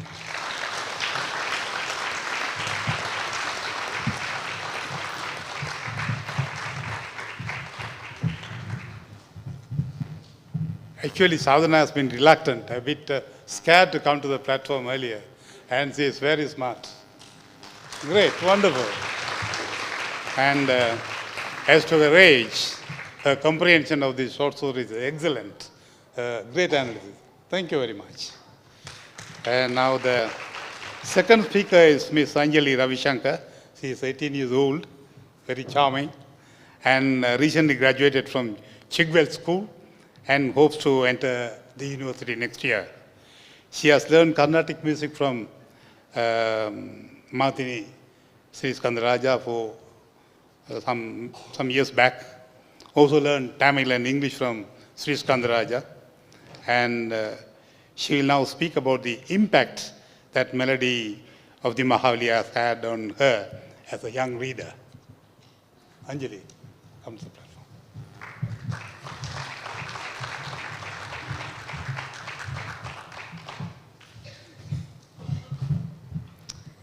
Good evening, Mr. President, the panel of speakers, my friends, and the audience. I am a second-generation British Sri Lankan, born and brought up in the UK. Though I am proud to call myself a Tamil, English is my first language, that being the language in which I think, speak, and write.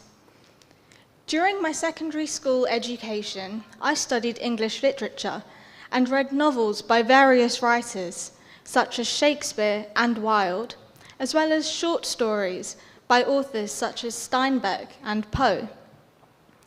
For the first time, I have come across and been asked to read these short stories contained in Melody of the Mahaveli that have been translated from the Tamil language into English. Unfortunately, I do not have the knowledge to be able to read the original stories in Tamil, though I had studied from Mr. Sriskandarajah for some time. Although I must admit that during that time, I seem to have learnt more English from him than Tamil. However, having known Mr. Sriskandarajah for long enough, I am certain that these stories have been translated perfectly into English and have no variances or differences between the tales, whether they are being read in Tamil or English. This, therefore, has given me a wonderful opportunity to read the works written by a Sri Lankan author that I can relate to, as opposed to the traditionally white male authors whose works are taught in English in our schools. I am not experienced in reviewing someone else's writing in translation, let alone a writer with the calibre and capacity of the late Mr. Vaithialingam. However, I have given it a go by reading all the 18 short stories to make my own mind up about what it is like to read stories from another language and written by an author who is not entirely familiar to me because of the circumstances in which I was born and brought up. Whilst reading the stories, I noted the years that they were written in, the 1930s and 40s, and I was surprised to see that pretty much all of the stories are older than even my grandparents. For this reason, I would like to offer my gratitude to those who have preserved them for such a long time for future generations, in this case, Mrs. Yamuna Tharmendiran. Okay.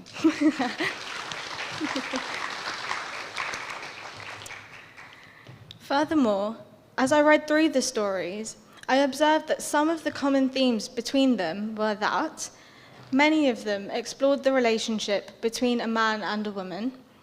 All of them were based on love and affection, whether that be the romance shared by a couple or the love felt between members of a family. And thirdly, Mr. Vaithialingam liked to emphasize the island and the aquatic imagery, as many of the stories alluded to rivers and seas and groves and parks, which is especially appropriate when considering the Mahaveli River referred to in the title of the book.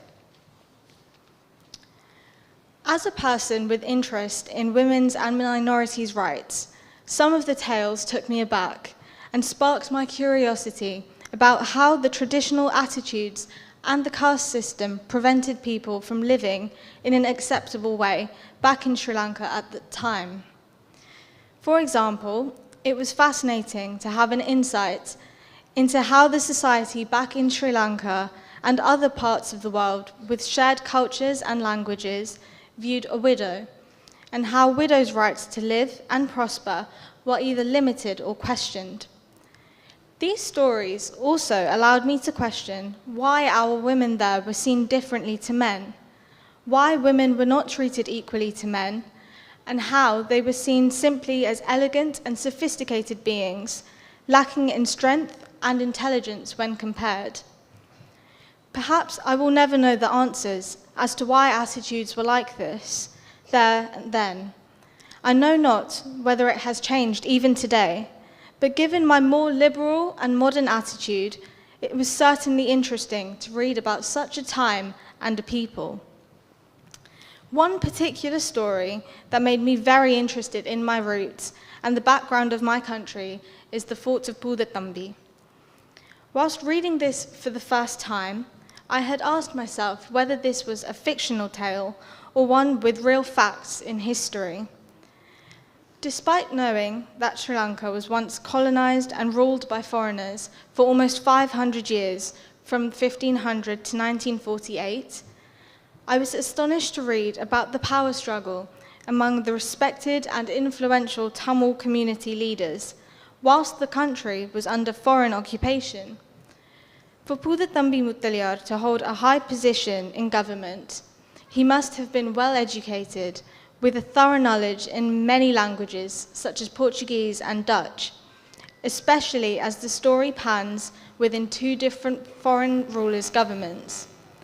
Furthermore, for him to be entrusted with building a fort in the middle of the sea, he must have had the advantage of high rank and status, as well as vast knowledge about the surrounding environment and the seas.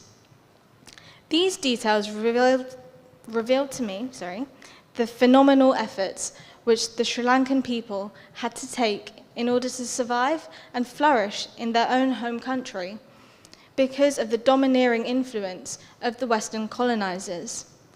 Thus, this particular story sticks out to me as the one which intrigued me and led me to want to know more about my roots, our old Tamil kingdoms, and how they were demolished by the foreigners.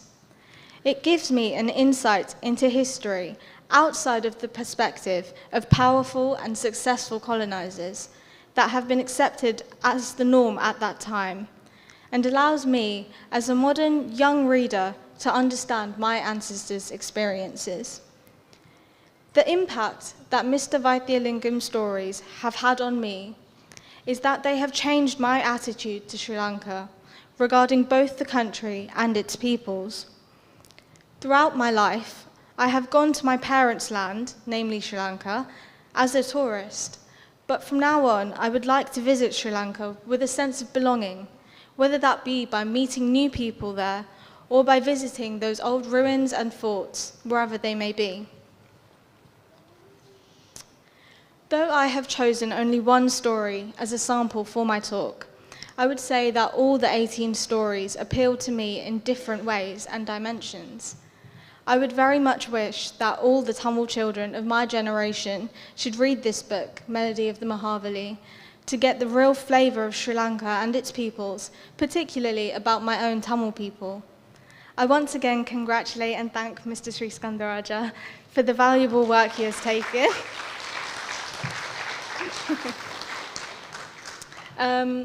He has put a lot of effort in to preserve these lost treasures, and I know he will continue to contribute to our community in this way. I would also like to take this opportunity to thank everyone involved with organising this event for giving me an opportunity to speak on this stage. Thank you very much. I appreciate your patience and understanding. Thank you once again.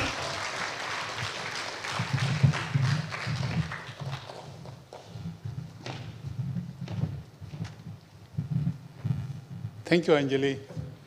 And she demonstrated her close study of the text, and it is excellent review of the book. Great, thank you. Now the next speaker is Sahitya Sivapalan. She is going to talk on the book in the making. I think that she is more authentic to talk on this topic. She has been helping Sriana to type up his writings and helping with proofreading and all. She is a postgraduate student at SOAS University, doing her master's in South Asian Area Studies. She is also an LLB graduate from City University of London. She continues to be a student of Carnatic music and the violin, even after having completed her degree. And she has since taken on a couple of students of her own and has been teaching Carnatic vocal for the last 5 years. She is also a Tamil teacher. And helping assisting classes at a local Tamil school, Thaninayakam Tamil School, on Friday evenings. So we really thankful to Sahitya being a role model in helping Tamil students and teaching Tamil. And now, and her father is an author of a Tamil primary reader, Ana Avana Ina. And she's coming in a big educated tradition. And Sahitya Sivapalan is here to talk on the book in the making. Come on.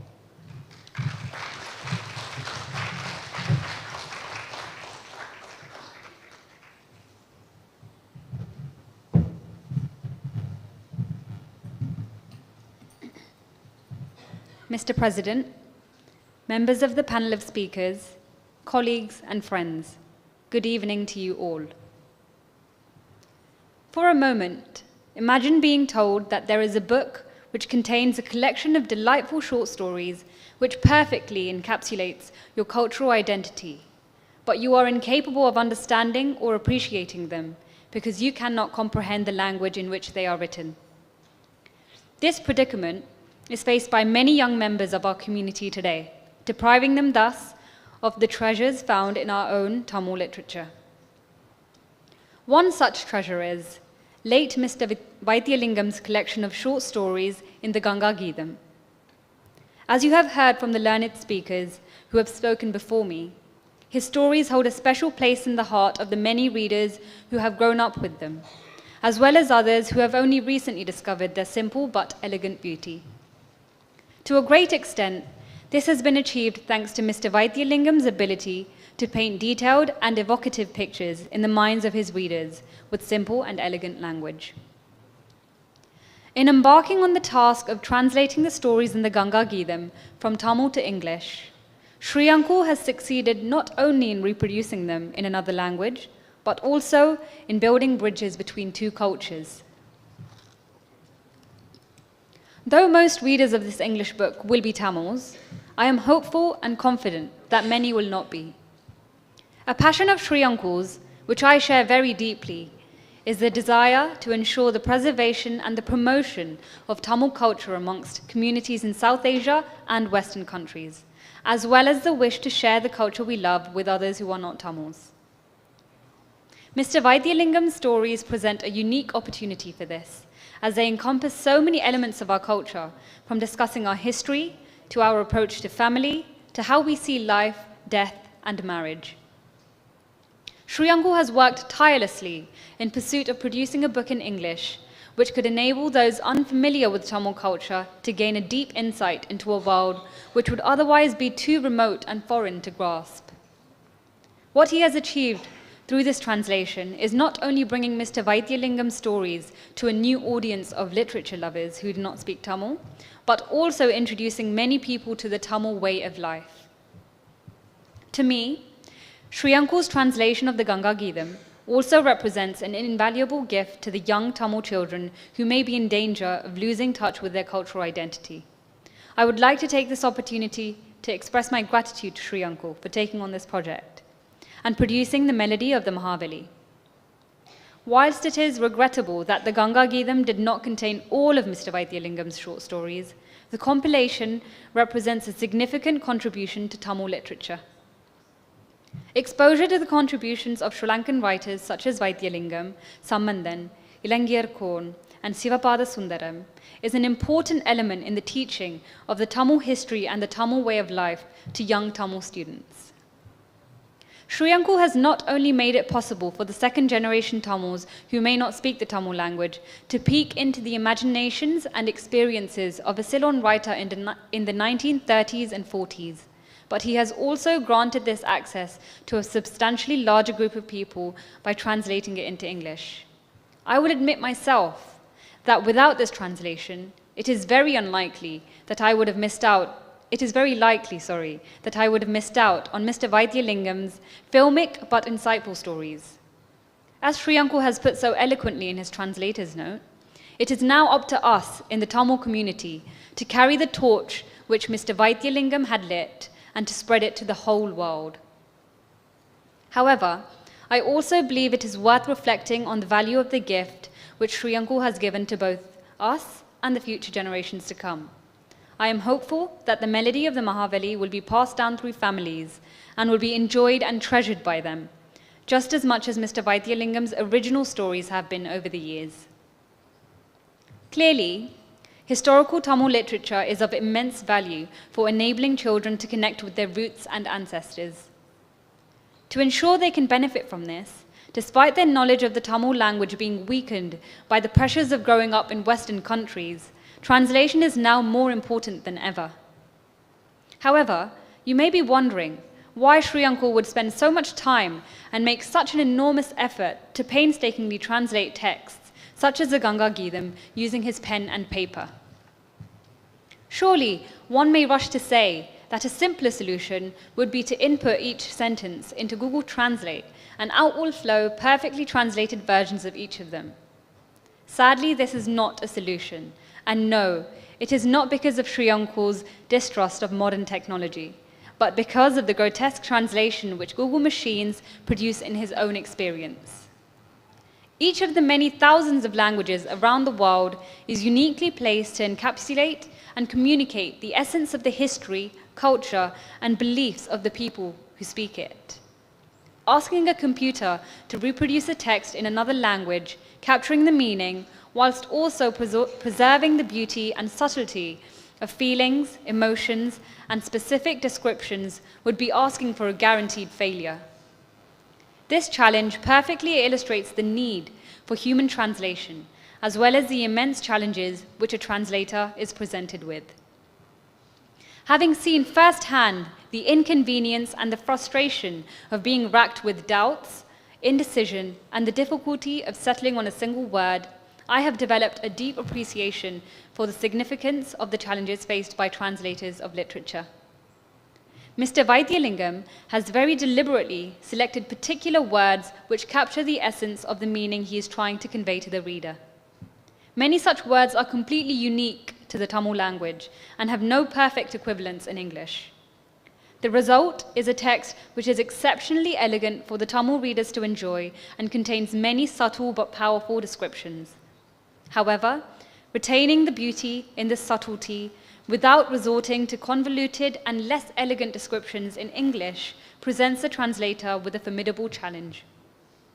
Unless the translator has a mastery over the source language and the target language, as well as their idioms and traditions, the end product will be a disaster. Ultimately, it is the responsibility of the translator to navigate their way through a text, reproducing it in a way which preserves its meaning, whilst nurturing the more subtle elements and making them clear to the reader of the translated text. In the many cases where there exists no direct translation, it is Sriyanku's duty as a translator to decide on the most appropriate wording to enable the English reader to experience the book in the same way as the Tamil one. Ideally, a Tamil reader sitting on one side of a table reading the Ganga Geetham and an English reader sitting on the other side reading the melody of the Mahaveli should come to an identical understanding of the meaning of what they are reading and experience the same emotions and develop the same appreciation for the nuances and subtleties of what they are exploring together. The challenge of achieving this is so fundamental that it even extends to the choice of title for the book. As Sriyanku highlighted in his translator's note, the word Geetham presented a dilemma. Shriyankur was torn between the current title, Melody of the Mahaveli, and the initial alternative, Murmurings of the Mahaveli.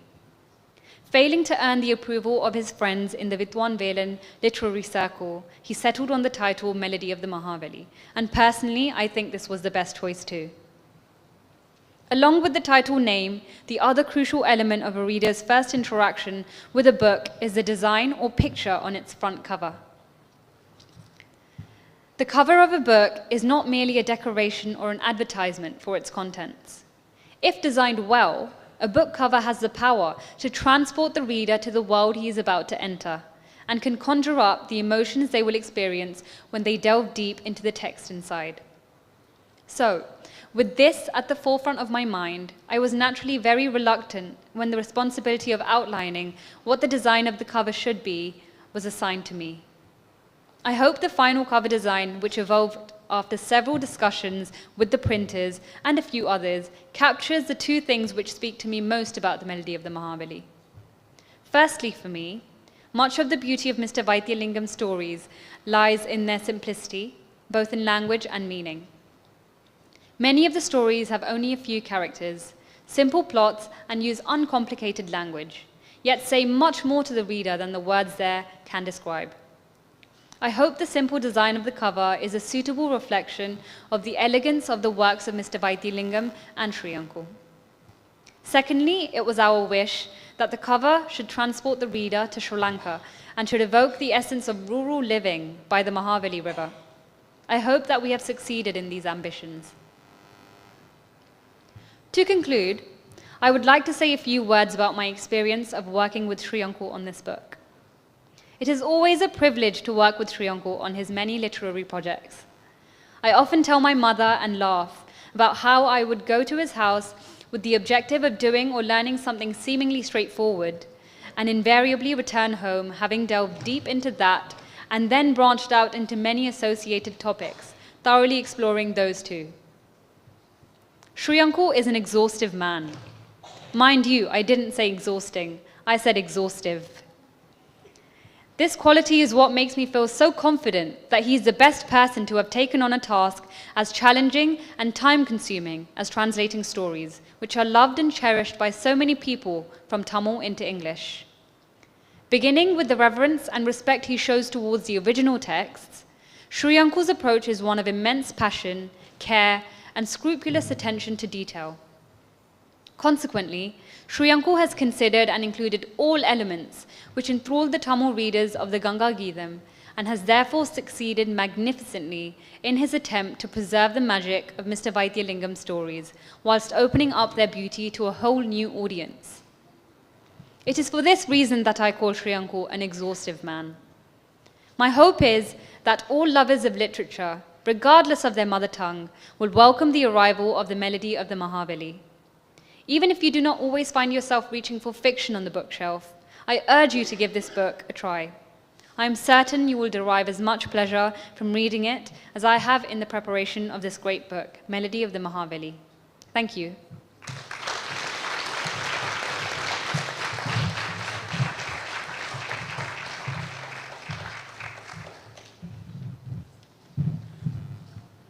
நன்றி சாயிதா. இந்த உரைகள் அனைத்துமே முடிவுக்கு வந்திருக்கின்றன. முடிந்தவரை மிக அழகாக இந்த நிகழ்வு நடந்தேறி இருக்கிறது என்று சொல்ல வேண்டும். குறிப்பாக இந்த இளம் பெண்கள், புதிய தலைமுறையை சேர்ந்த இந்த இளம் பிள்ளைகள் இங்கே உரையாற்றியது ஒரு நல்ல சமிக்கையை காட்டுகிறது. இந்த நமது தமிழ் கலாச்சாரத்தினுடைய மேன்மையை எடுத்துச் செல்லக்கூடிய வலிமையை பெண்மணிகள் தான் தாங்கியிருக்கிறார்கள் என்பதும், இவர்களே இந்த சாதனையை ஆண்களை விட பலமாகவும் வலிமையாகவும் எடுத்துச் செல்லக்கூடியவர்களாக இருக்கிறார்கள் என்பது நமக்கு உண்மை நிறைவை தருகிறது. குட்டிகள் தூள் கிளப்பி இருக்கிறீங்க. வண்டர்ஃபுல். குட். இப்போது இங்கே மேடையில் உரையாற்ற வந்தவர்களுக்கு யமுனா தர்மேந்திரன் அமைப்பினர் கௌரவம் செய்ய இருக்கிறார்கள்.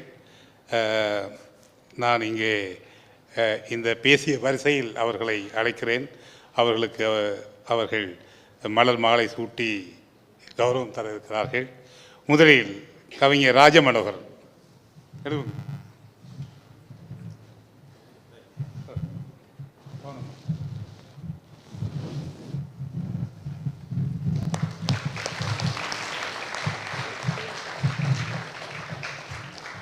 அடுத்து லிங்கேஸ்வரன் அவர்கள்.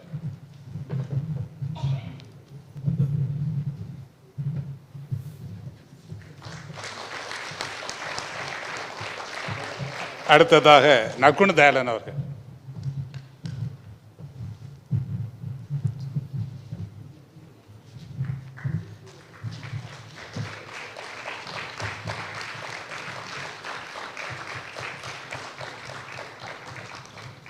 அடுத்ததாக டாக்டர் சாம்பவி.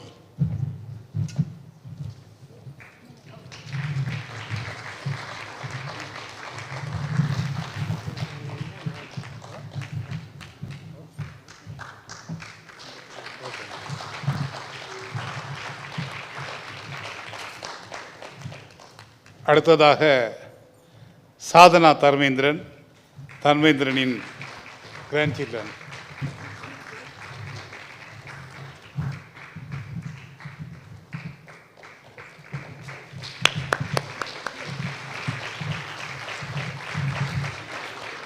அடுத்ததாக அஞ்சலி ரவிசங்கர்.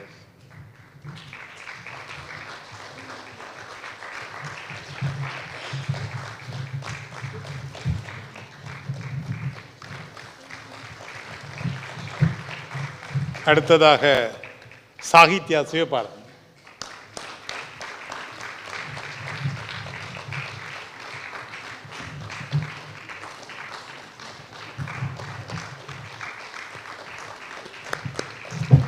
நிறைவாக இந்த நூலை ஆங்கிலத்தில் அளித்த செல்லத்தம்பி ஸ்ரீகந்தராஜா அவர்களுக்கு நிறைவாக மலர் மாலை அணித்து கௌரவம் செய்கிறார்.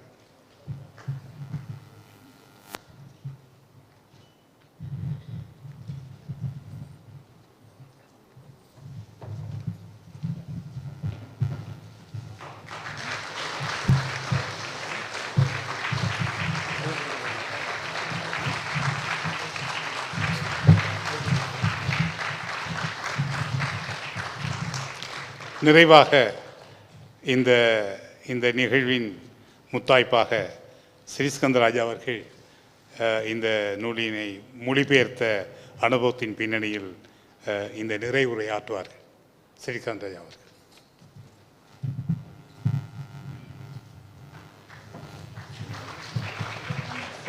இப்போ எனக்கு மாலை போட போகிறாங்க.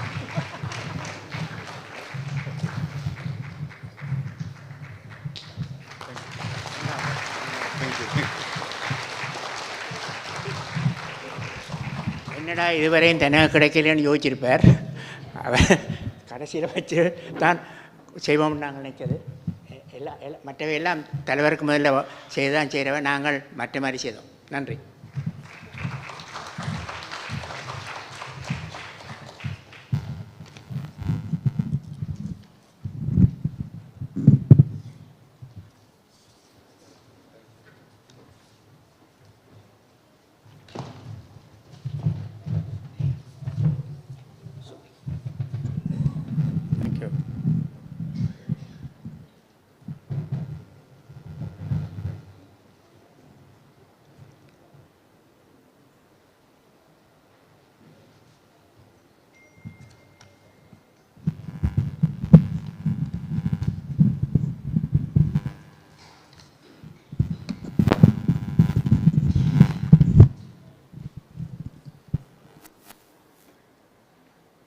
Mr. President,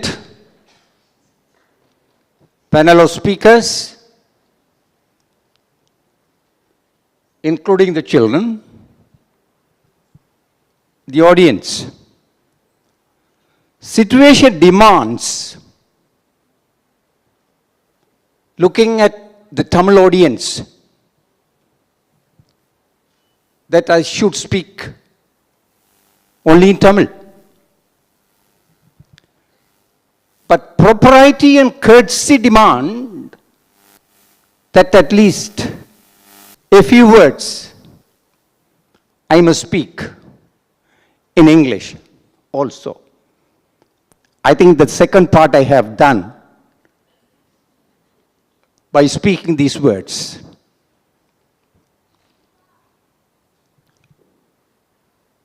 My dear speakers, I must address you first. Even the humblest human will get a feeling of tumbling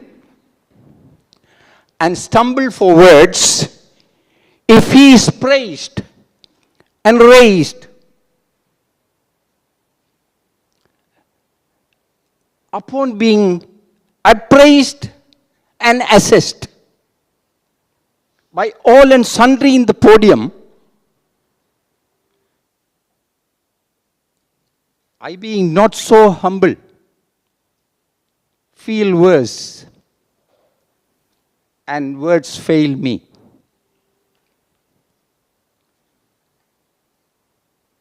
Not knowing how the veterans on the podium would review this book and criticize me, I had remained here seated like a rabbit that had been pursued by many hounds. But I am now relieved that they have been very nice to me and have said only the good parts of the translation and refrained from picking on my failings. I have to thank them. Thank you very much.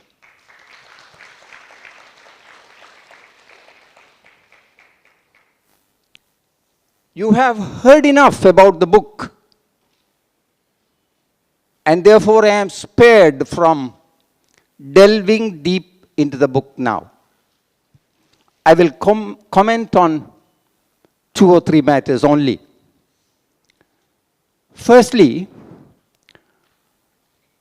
Mr. Raja Manoharan touched on the word Mahaveli. That was a nice touch. It needed to be touched. He touched it appropriately. Had I, instead of going for the singular word Mahaveli and gone for Mahaveli, Mahaveli would have given a different connotation. Mahaveli, Moonradi Alandavan.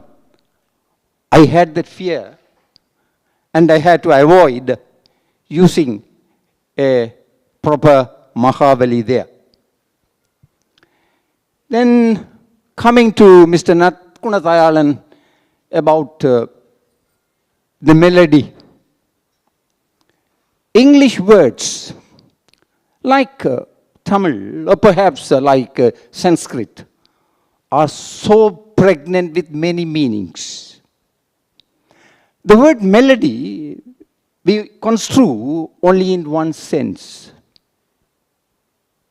It has a plethora of senses. It could mean mild music also. Melody is not ragas and punts. It can also add some smooth sound. It is in this sense, I think my literary circle friends persisted and prevailed ultimately that I should use the word melody. Though I am thankful to Natkunathayalan for having thought about that matter, I would still, as Sahitya himself has tried to confirm there, the word melody. Translation is always a shadow. It can never give the real this thing. We can only guess what the author, the original author, has meant when he employed a certain word or phrase to mean. We simply guessed. Guess. Companies said to have translated Valmiki's Ramayanam. No. He didn't translate. He deviated in many places. He corrected Valmiki in many places. So, the work of a translator is only to give the essence as much as possible, not to give a faithful translation. Faithful translation will take you to grotesque ends. In translating a poem from Kurundogai, the famous A.K. Ramanujan translate the phrase Senna Pulavar as red-tongued poets. They didn't have red tongue. Senna meant never lying tongue, honest people. But he was faithful in saying it's red-tongued, Senna. But the translator's business is not to faithfully translate foolishly. In this book, I haven't done that. And I have, after translating these 18 stories, gave it to a few, including my wife and my daughter, and also to my students who come to learn English literature from me. And it was upon their approval that I decided to release the book. I thank Yamuna for having given me the opportunity to try to translate the stories of her father. Adverting to translation, Netkunadayalan spoke about my ability in translation of various other fields of writings. I started translating from when I was 21 years old. Now I am 83. I have been a lawyer for more than 52 years. Though law earned the money needed for to keep my heart burning, my passion, my love was always for Tamil and Tamil-related matters.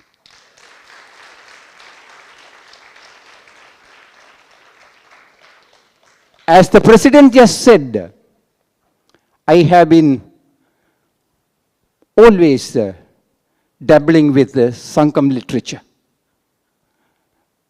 The short stories, novels, anybody can give. Our Sangam literature is 2,000 years old. It's getting forgotten. I don't want that to be forgotten. Shakespeare, Winston Churchill appears to have said, we are prepared to give up our empire, but not Shakespeare. That is the feeling we Tamils must have. Let us be prepared to give up anything, but not our literature, which is not a literature of Tom, Dick and Harry. It is 2,000 years old. It's living literature. There is no richer literature, living literature, that is better than Tamil. Sanskrit is not fit to hold a candle to Tamil. It is because it happened to be in the hands of the so-called people who were born from the face of the Lord. I mean the Brahmins. That it is upheld as the richest literature, oldest literature. The very name Sanskrit says that it is not old. Sanskrit means renewed, revised, purified. And that's why Buddha himself did not use Sanskrit for his preaching. The language of the people was Pali. That is why the Tripitakas were written in Pali, not in Sanskrit. Chinese literature is nowhere compared to the ancientness, the vastness, the richness of the Tamil literature. So I am hell-bent on translating those things to be passed on to the coming generation of Tamils. Now those with knowledge of English and Tamil are a rare commodity. Very many are reluctant to take up these translation works. So much so that the Institute of Classical Tamil in Chennai has asked me to translate Kalitogai and Padittu into English. I have finished translating the 150 Kalitogai verses, and I have now started Padittu, and out of the 80 I have completed 40.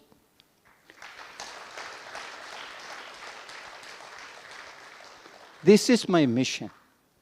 So translation as for me is never a problem. Thank God I have a little bit of memory power and I have a command of the two languages I have been taught. So anything, be it market product, advertisement, pamphlets, Tolkappiyam, short stories, novels, no problem. To somebody who lacks the command over the language, translation may be a problem, but not with me. Sorry for being so rude in appearance, whereas I am not. I don't think I should take your time.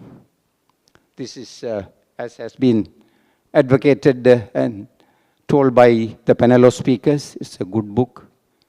Buy this book, spread the message, promote Tamil and Tamil literature. Thank you very much.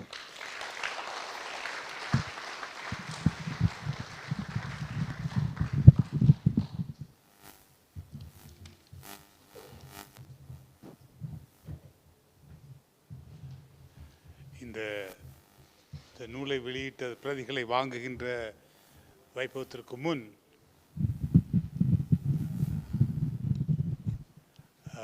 திருமதி யமுனா தர்மேந்திரன் அவர்களை நன்றியுரை கூறுவதற்காக இங்கே அழைக்கிறேன்.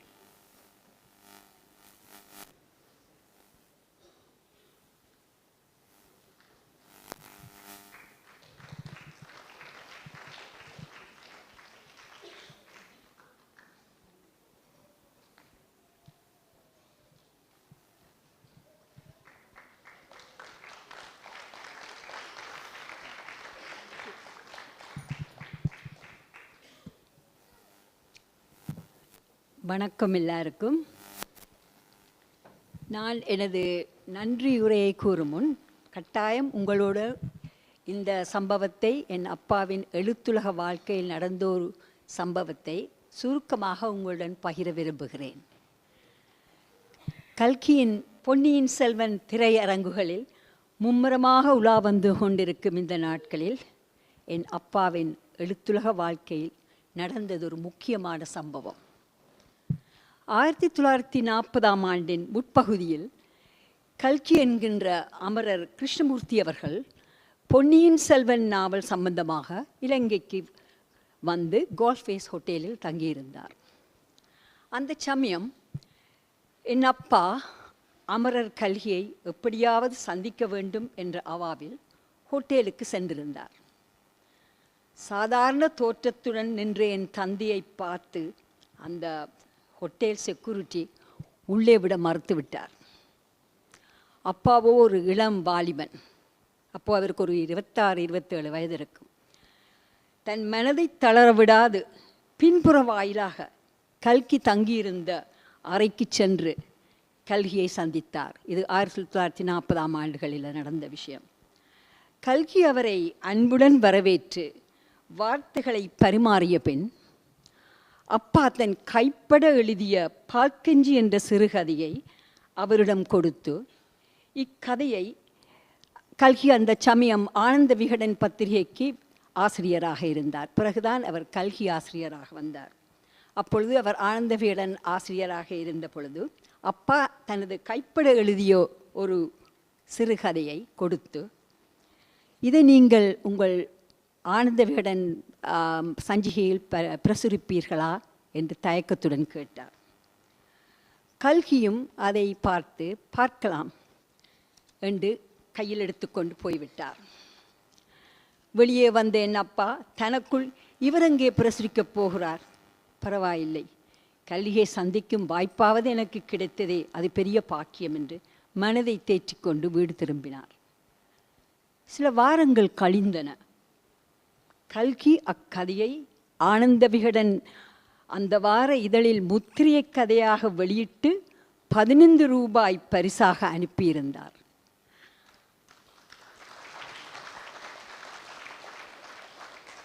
அந்த பணத்தை தன் பொக்கிஷமாக அப்பா வைத்திருந்தது எனக்கு ஒரு ஞாபகம், எனக்கு இன்னும் என் மனதில் அப்படியே பசுமையாக ஞாபகமாக இருக்கிறது. பல வருடங்களின் பின் அப்பா எம்முடன் லண்டனில் வாழ்ந்த பொழுது ஒரு சொற்பகாலம் எங்களுடன் வாழ்ந்தார். இந்த சம்பவத்தை கூறும் பொழுது அவர் இளமை பெற்று பெருமையுடனும் கம்பீரத்துடனும் நின்ற காட்சி என் கண்முன் தெரிகிறது. கல்கி எழுதிய பொன்னியின் செல்வன் படம் வெற்றி நடை போடும் வேளையில் இதை இங்கு நினைவு கூறுவது பொருத்தமாயிருக்கும் என நம்புகிறேன்.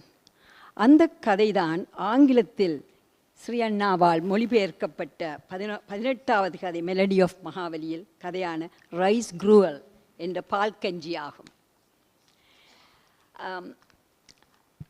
I would like to say the same incident, what I just spoke in Tamil, very shortly in English as well, because my children friends who are non-Tamils are here, and they have, some of them have seen the film, I hear, Ponniyin Selvan.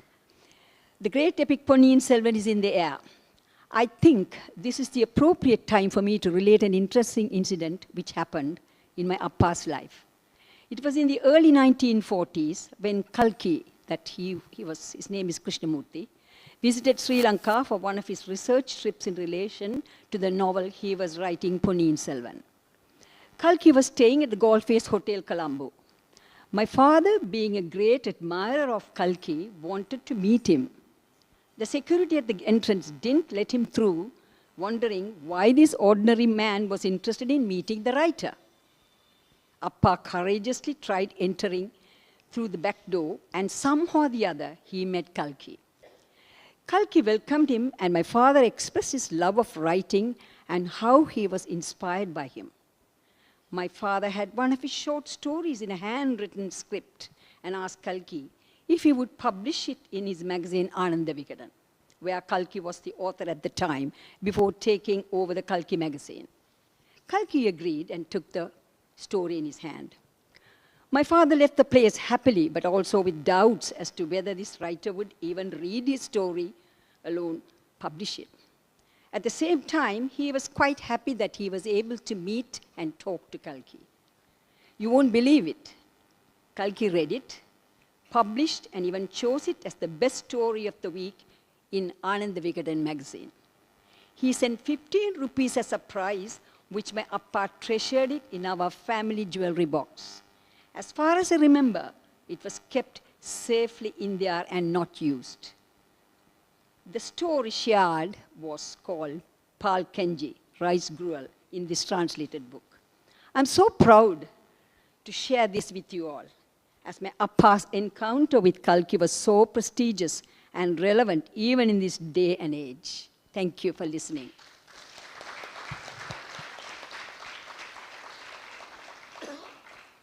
இவ்வளவு நேரம் நீங்கள் பொறுமையாக இருந்து அந்த அருமையான விமர்சனங்களை கேட்டுக்கொண்டிருந்தீர்கள். நான் உங்கள் எல்லாருக்கும் நான் நன்றி கூற கடமைப்பட்டிருக்கிறேன். பொறுமையுடன் இதையும் கேட்டு செல்லுமாறு கேட்டுக்கொள்கிறேன்.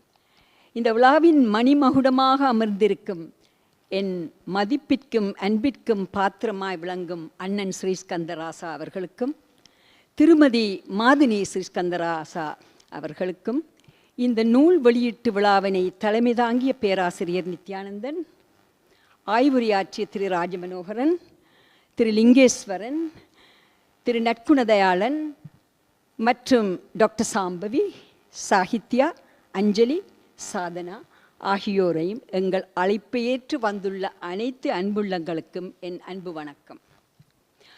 1999 பிறந்த கங்கா கீதம் என்ற சிறுகதை தொகுப்பு பல வெளியீடுகளையும் விமர்சனங்களையும் கண்டுள்ளன. இக்கதைகளை பற்றி பலரும் தேச வித்தியாசமின்றி சிறப்பாக பேசப்படும் பொழுதெல்லாம் இத்தொகுப்பை ஆங்கிலத்தில் மொழிபெயர்க்க வேண்டும் என்ற ஆதங்கம் என் மனதில் எழுந்த வண்ணம் இருந்தது. இலக்கிய சங்கமம் 2016 ஆண்டு நடாத்திய தொகுப்பின் ஆய்வில் 8 வயதான அப்போ சாதனாவுக்கு 8 வயது என் பேத்தி கலந்து கொண்டாள். அவளுக்கு தமிழ் தெரியாது.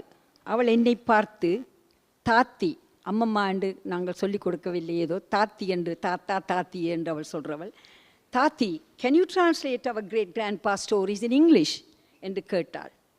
ஏற்கனவே நான் கூறிய ஆதங்கத்திற்கு தூபம் போட்டது சாதனா என்றால் அது மிகையாகாது.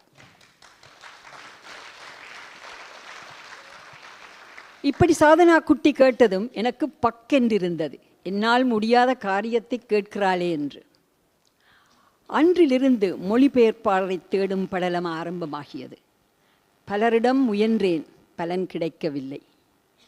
ஒரு விழாவில் ஸ்ரீ அண்ணாவை சந்தித்தேன். இவர் ஒரு சிறந்த வழக்கறிஞர், தமிழ் ஆர்வலர், அறிஞர், பல இலக்கிய சமய நூல்களை ஆங்கிலத்தில் மொழிபெயர்த்துள்ளார் என்றும் இன்றும் மொழிபெயர்த்து கொண்டிருக்கிறார் என்றும் அறிந்திருந்தேன். இவரை அணுகி பயத்துடனும் தயக்கத்துடனும் கங்காகீத தொகுப்பை ஆங்கிலத்தில் மொழிபெயர்ப்பீர்களா என கேட்டேன். ஸ்ரீ அண்ணாவும் புன்முறுவலுடன் செய்யலாமே என்றார். ஒரு நாள் ஸ்ரீ அண்ணா தொலைபேசியில் அழைத்து மொழிபெயர்க்கலாம் என்ற பொழுது என் காதுகளை என்னால் நம்ப முடியவில்லை. அன்று ஆரம்பமான கங்கா தீபத்தின் ஆங்கில மொழிபெயர்ப்பான மெலடி ஆஃப் மகாவலி இன்று அரங்கேறுகிறது. அவருக்கு எம் நன்றி.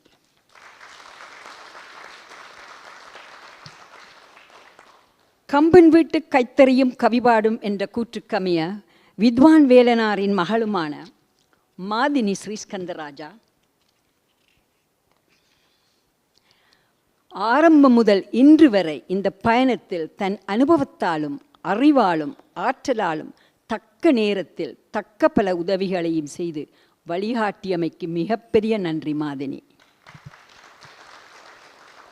இந்த நிகழ்வை தலைமை தாங்கி அழகுற நடத்திய பேராசிரியர் நித்யானந்தன் அவர்களுக்கும் இந்த நூலை ஆராய்ந்து தமது கருத்துக்களை திட்டத் தெளிவாக தந்த ஆய்வாளர்கள் திரு ராஜமனோகரன், திரு லிங்கேஸ்வரன், திரு நற்குணதயாளன் ஆகியோருக்கும், மூத்தவர்களுக்கு நாமும் சளைத்தவர்கள் அல்ல, சந்தர்ப்பம் கிடைத்தால் தம்மாலும் முடியும் என்பதை நிரூபித்துவிட்ட எளிய சந்ததியினரான டாக்டர் சாம்பவி, செல்வி சாகித்யா சிவபாலன், செல்வி அஞ்சலி ரவிசங்கர், செல்வி சாதனா தர்மேந்திரன் ஆகியோருக்கும் நன்றி. அன்று அப்பாவின் கங்காயுதம், இன்று மெலடி ஆஃப் மகாவலி ஆகிய என் தந்தையின் இந்த நூலை பிரசுரிக்கவும் இவ்விழா சிறப்புற நிகழ வேண்டும் என்று மிக ஆர்வத்துடன் பார்த்து செய்ததில் முக்கிய பங்கேற்ற என் அன்பு கணவர் தர்மேந்திரனுக்கு நன்றியை இங்கு தெரிவிக்க விரும்புகிறேன். மங்கள விளக்கேற்று இன்றைய நிகழ்வை ஆரம்பித்த திருமதி துரை அபிராமி அவர்களுக்கும், தமிழ் வாழ்த்தி மிக இனிமையாக பாடிய மாதினி ஸ்ரீஸ்கந்தராஜாவின் மாணவி சாகித்யா சிவபாலனுக்கும், மெலடி ஆஃப் மகாவலியை பிரசுரித்த டிஸ்கவரி பப்ளிஷர்ஸினருக்கும், எமது இந்த விழாவின் கதாநாயகன் திரு ஸ்ரீஸ்கந்தராஜாவை கௌரவம் செய்ய இருக்கும் தமிழ்துறையின் ஒருங்கிணைப்பாளர்களுக்கும், ஈலிங் ரோட் தமிழ் வாசகர் வட்ட சார்பில் வாழ்த்துறை வழங்கிய அமலனுக்கும் மற்றும் சகல விதத்திலும் பக்க துணியாக இருந்து என்னென்ன உதவி வேண்டும் என்று அக்கறையுடன் கேட்டு இந்த நிமிடம் வரை உதவிய எம் அன்பிற்குரிய பான் நிரஞ்சன், செந்தில், RS பிரிண்டர்ஸ், ரமணன், மூர்த்தி, நிஷாந்தன், MT செல்வராஜா, லாலி, மீனா, குமாரி, வனிஷ்யா, உதயராஜ், சிவானந்தி, மிதுலா ஆகியோருக்கும் நன்றி. மற்றும் புகைப்பட கலைஞர் பாபா லக்ஷி அவர்களுக்கும் நன்றி. மற்றும் வெளியூரில் உள்ள உறவினர்களின் அன்புக்கும் வாழ்த்துக்களும் என் நன்றியை இங்கு கூற விரும்புகிறேன். இறுதியாக ஆனால் உறுதியாக எம் அழைப்பை ஏற்று இங்கு வருகை தந்த உங்கள் அனைவருக்கும் நன்றி கூறி, இதுவரை நேரமும் இருந்தது போல் பொறுமை காத்து விழா முடியும் வரை இருந்து இரவு போசனத்தையும் பெற்றுச் செல்லுமாறு பணியுடன் கேட்டுக்கொள்கிறேன். வணக்கம், நன்றி. அணிக்கவும், மைக்கை கையில் எடுத்தால் விடமாட்டோம் என்று சொல்கிறவன், ஆனால் எனக்கு இப்படி இன்றைக்கு கட்டாயம் இதை சொல்ல வேண்டிய சில விஷயங்கள் இருக்குது. நான் ஆங்கிலத்தில் சூறி முடித்துக்கொள்கிறேன் என்றது நன்றியை. Good evening, ladies and gentlemen. It's my duty to say a few words in English. My respectful Mr. Sriskandarajah, the panel, and our dear friends, I'm here to thank the key individuals who have participated a possibility on this occasion, whereby my father's collection of short stories have taken a further stage in its literary enrichment. We are here today because of our star, Mr. Sriskandarajah. Mr. Sriskandarajah. Mr. Sriskandarajah has performed what we believe to be a great task by diligently and passionately executing our wishes in translating my father's book, Ganga Geetham. On behalf of my husband, Mr. Tharmendiran, our children and grandchildren, I would like to say a heartfelt thank you. Secondly, our thanks goes to Mrs. Madhini Sriskandarajah. She was the grease on the cogs, ensuring the process moved along fluidly, liaising with publishers, printers, and many of the other parties involved. Madhini's guidance, advice, and support were integral in making occasion a successful possibility. Thank you, Madhini. Our thanks to the panel, Mr. M. Nithyanandan, Mr. Rajamanoharan, Mr. Lingveswaran, Mr. Nakkunadayalan, Dr. Sambhavi, Ms. Anjali Ravishankar, Ms. Sahithya Sivapalan, and Ms. Sadhana Tharmendiran. I must say a special thank you to our eldest granddaughter Sadhana, who at the tender inquisitive age asked me for her great-grandfather's stories to translate into English. I would not have started this journey if it was not for her.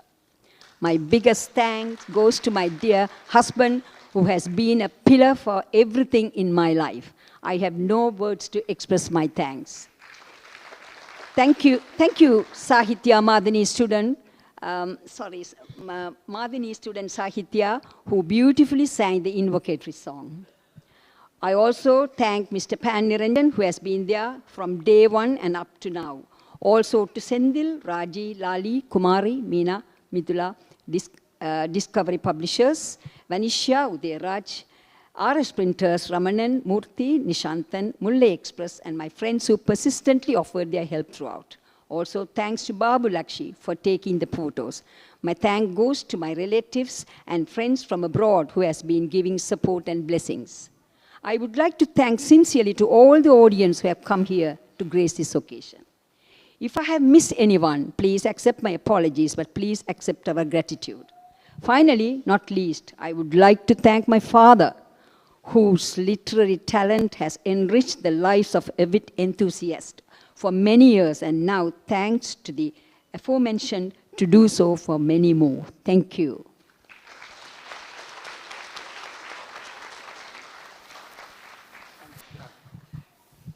நிறைவாக இந்த நூலை மொழியாக்கம் செய்த ஸ்ரீஸ்கந்தராஜா அவர்களை பாராட்டும் முகமாக சில உரைகள் இங்கே இடம்பெற இருக்கின்றன. முதலில் சோயாஸ் தமிழ் இருக்கையின் சார்பிலே பேச இருக்கிறார்கள்.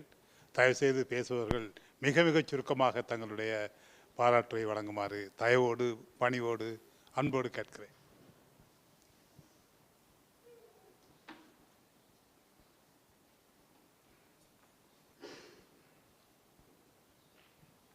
தயவுசெய்து பேசுபவர்கள் இந்த நிறையில் இருந்தால் எனக்கு வசதியாக இருக்கும். கூட பேசக்கூடாது, கலைச்சி போனாங்க. ஓகே,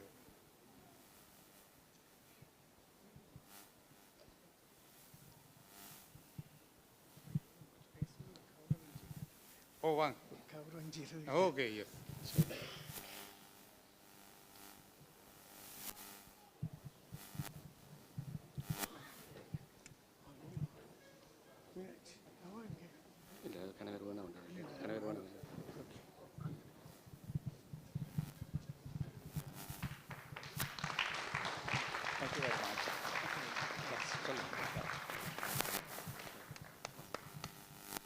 ஈழத்து சிறுகதை முன்னோடிகளின் ஒருவான அமரர் ஸ்ரீ வைத்தியலிங்கம் அவர்களின் கங்காதீபம் நூலை ஆங்கிலத்தில் மெலடி ஆஃப் மகாவலி எனும் பெயரில் மொழிபெயர்ப்பு செய்த தமிழறிஞர் வழக்கறிஞர் ஸ்ரீ ஸ்ரீஸ்கந்தா அவர்களை பொன்னாடை போட்டி கௌரவிப்பதில் ஐக்கிய ராஜ்ய தமிழ்துறை பெருமகிழ்ச்சி அடைகிறது. Thank you.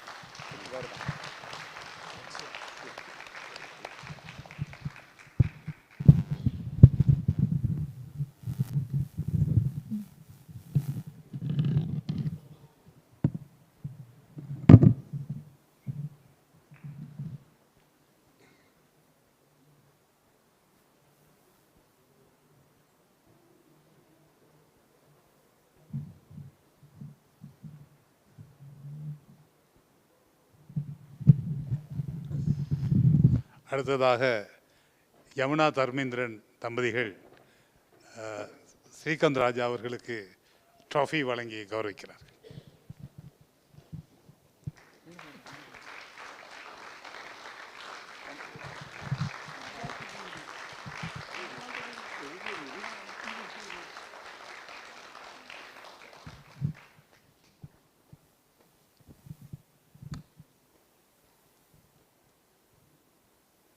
With the deepest appreciation, the Yamuna Tharmendiran family presents Sellathamby Sriskandarajah with this award in recognition of the excellent translation of S. Vaithialingam's Ganga Geetham into English titled Melody of the Mahaveli, October 2022, London.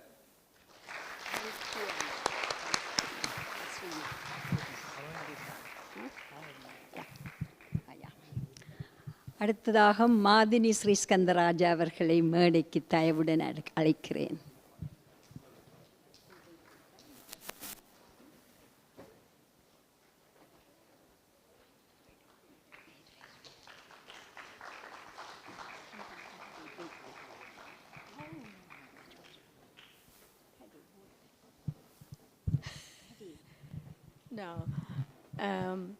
திடீரென்று பேசும்படி கேட்கிறார்கள். அதிகமாக பேசுவதற்கு எதுவும் இல்லை. எல்லோருக்கும் நன்றி.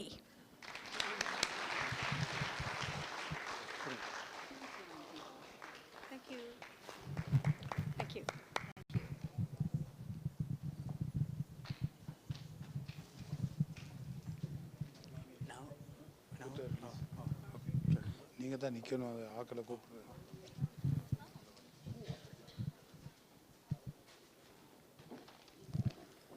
நிறைவாக இந்த நூலின் பிரதிகள் இப்பொழுது வழங்கப்பட இருக்கின்றன. திரு தர்மேந்திரன் அவர்கள் இந்த பெயர்களை வாசிப்பார். எனவே நீங்கள் நிறையாக வரிசையாக வந்தால் இந்த நேரத்தை கடத்தாமல் இந்த பிரதிகளை வாங்கி செல்வது வசதியாக இருக்கும். நீங்கள் பெயர்கள் வாசிங்க.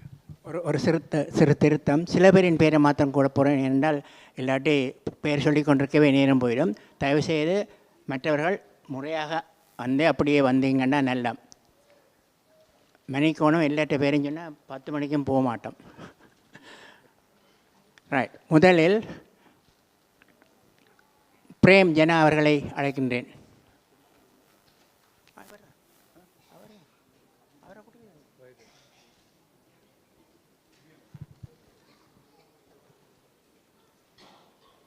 முன்னுக்கு வந்தாருண்டா,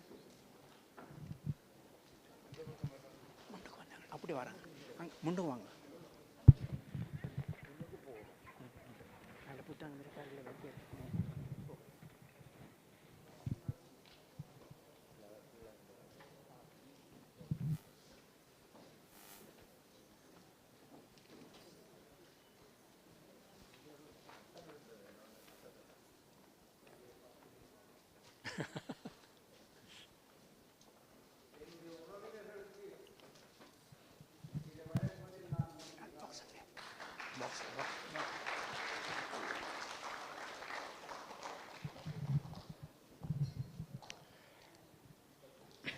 அடுத்து வழக்கறிஞர் சிவகாந்தலிங்கம். அங்கே கொடுங்க, கொண்டு வேணும்.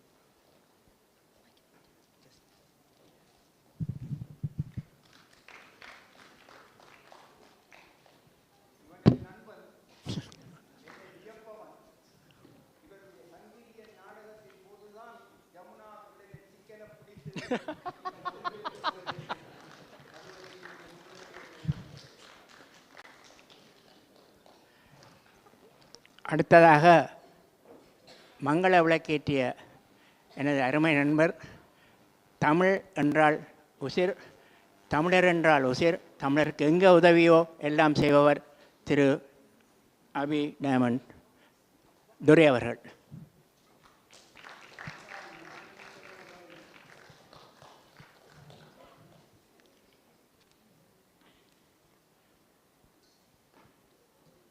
அடுத்து எங்களோடு இணைந்து பயணித்த எம்டி செல்வராஜா மாஸ்டர் அவர்கள்.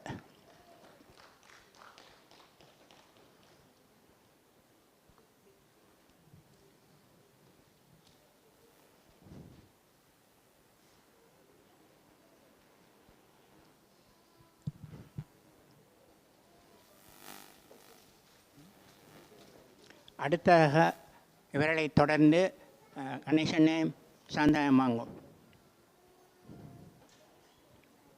அவர்களை தொடர்ந்து திருவும் ரஞ்சிமாங்கோ. தயவுசெய்து இப்போ வரத்தவங்கோ, ரஞ்சிமாங்கோ.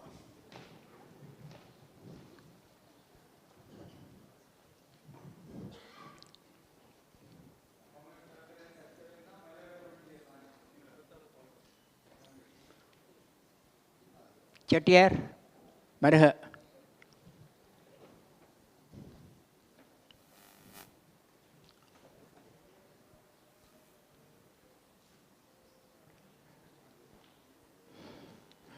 குமாரநாயகம்,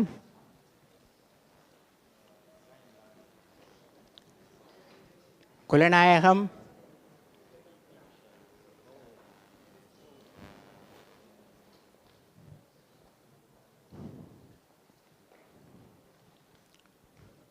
சோதி மகேஸ்வரன், தயவுசெய்து எதில் வாங்கோ.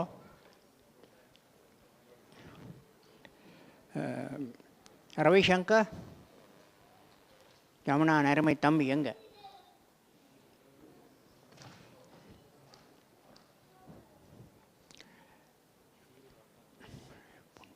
மோகன், அவள் வேற பிந்தி முன்னுங்க வாங்கோ. இப்போ இந்த விரட்டு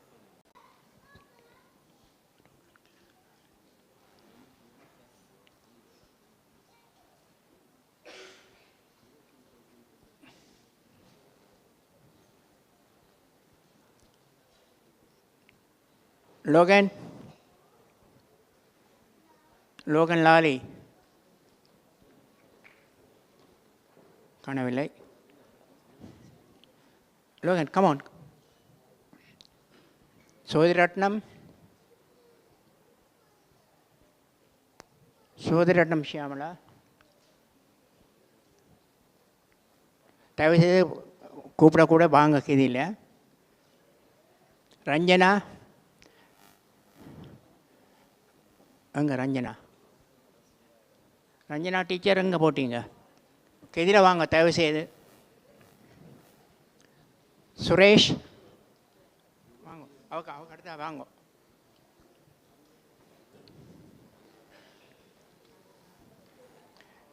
எனது உறவினரை கடைசியாக கூப்பிடணும்னு கோவிக்காங்க. நீங்கள் பொறுமையாக இருக்கலாம்.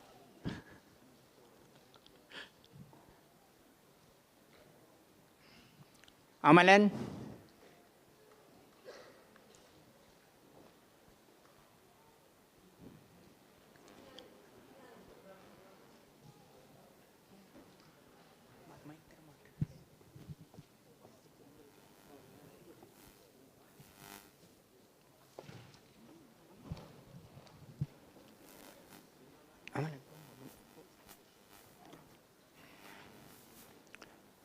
சாம் பிரதீபன்,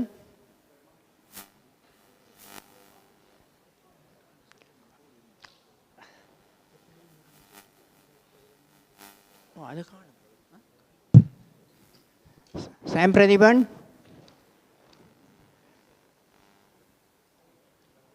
பத்மநாயர்,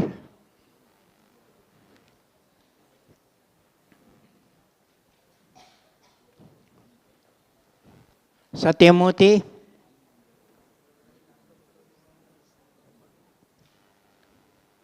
தட்சிணாமூர்த்தி,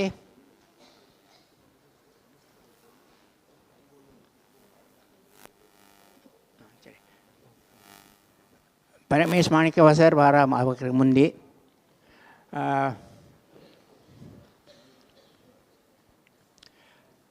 மணிக்கவன் சொலிசிட்டர் ரத்னசிங் உங்களை மறக்கையில் வாங்கும். தயவுசெய்து விரைவில் வாங்கும். தம்பி உதயா வாங்கும். சாய் உதயா நீங்களும் அடுத்த வரலாம். உதயராஜ் நீங்களும் வரலாம்.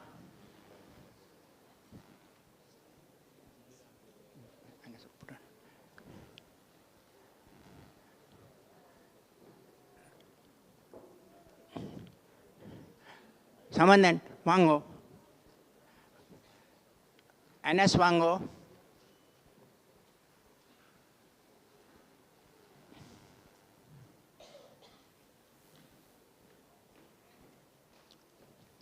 கேஃபர்ட்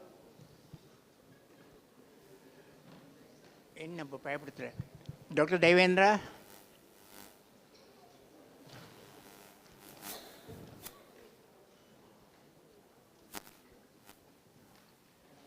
மற்றவர்கள் பேர் கூப்பிட. ரஞ்சன் வீரரஞ்சன் வாங்கோ.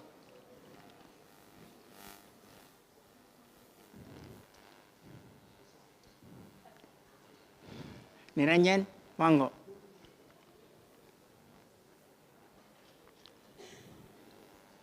விஜயதாஸ் வாங்கோ. பரமணிகண்ண வாங்கோ. கங்காதேவி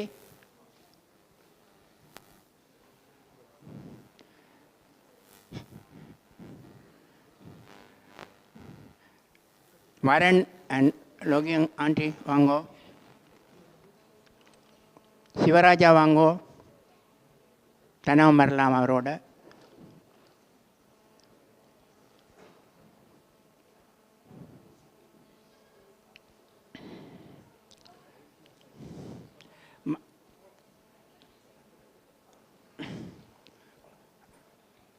டாக்டர் விஸ்வா வாங்கோ.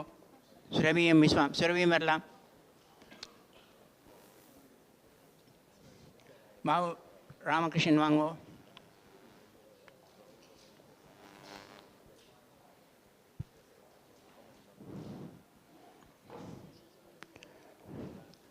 கடவுளே அவரை தொடர்ந்து ரவிக்குலன் வாங்கோ. ஸ்ரீ நிர்மரம் நீங்களும் வாங்கோ. டாக்டர்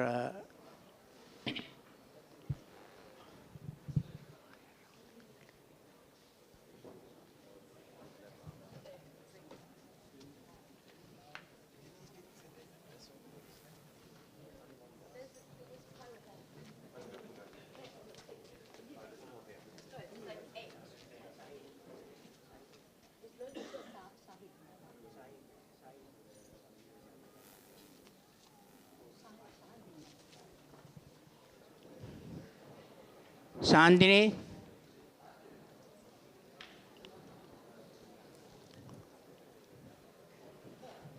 திருமதி சாந்தினி மீனா ரைட். சூரியகலா டீச்சர் வாங்கோ. காயா வாங்கோ. சிவானந்தி வாங்கோ. அப்படியே கூப்பிட்டு ஒன்று கேளாது. ரமணன் வாங்கோ. இனி பேர் கூப்பிடாமலே தயவுசெய்து நான் கூப்பிடாதவே வந்து எடுத்தீங்கன்னா நல்லா. என்னென்னா எனக்கு உண்மையில் சொல்கிறேன், நேரம் போகுது. முறையாக நின்று வாங்க தயவுசெய்து. வார நீங்கள் அங்காளி பக்கத்தில் Q பண்ணாச்சுவோம்.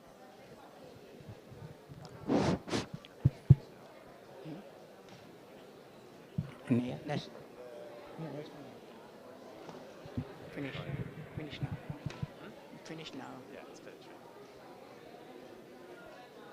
I brought 200 books. How can you hold them? No, I think we only have one box. Yeah, one box is 250. We sold out. சாப்பாடு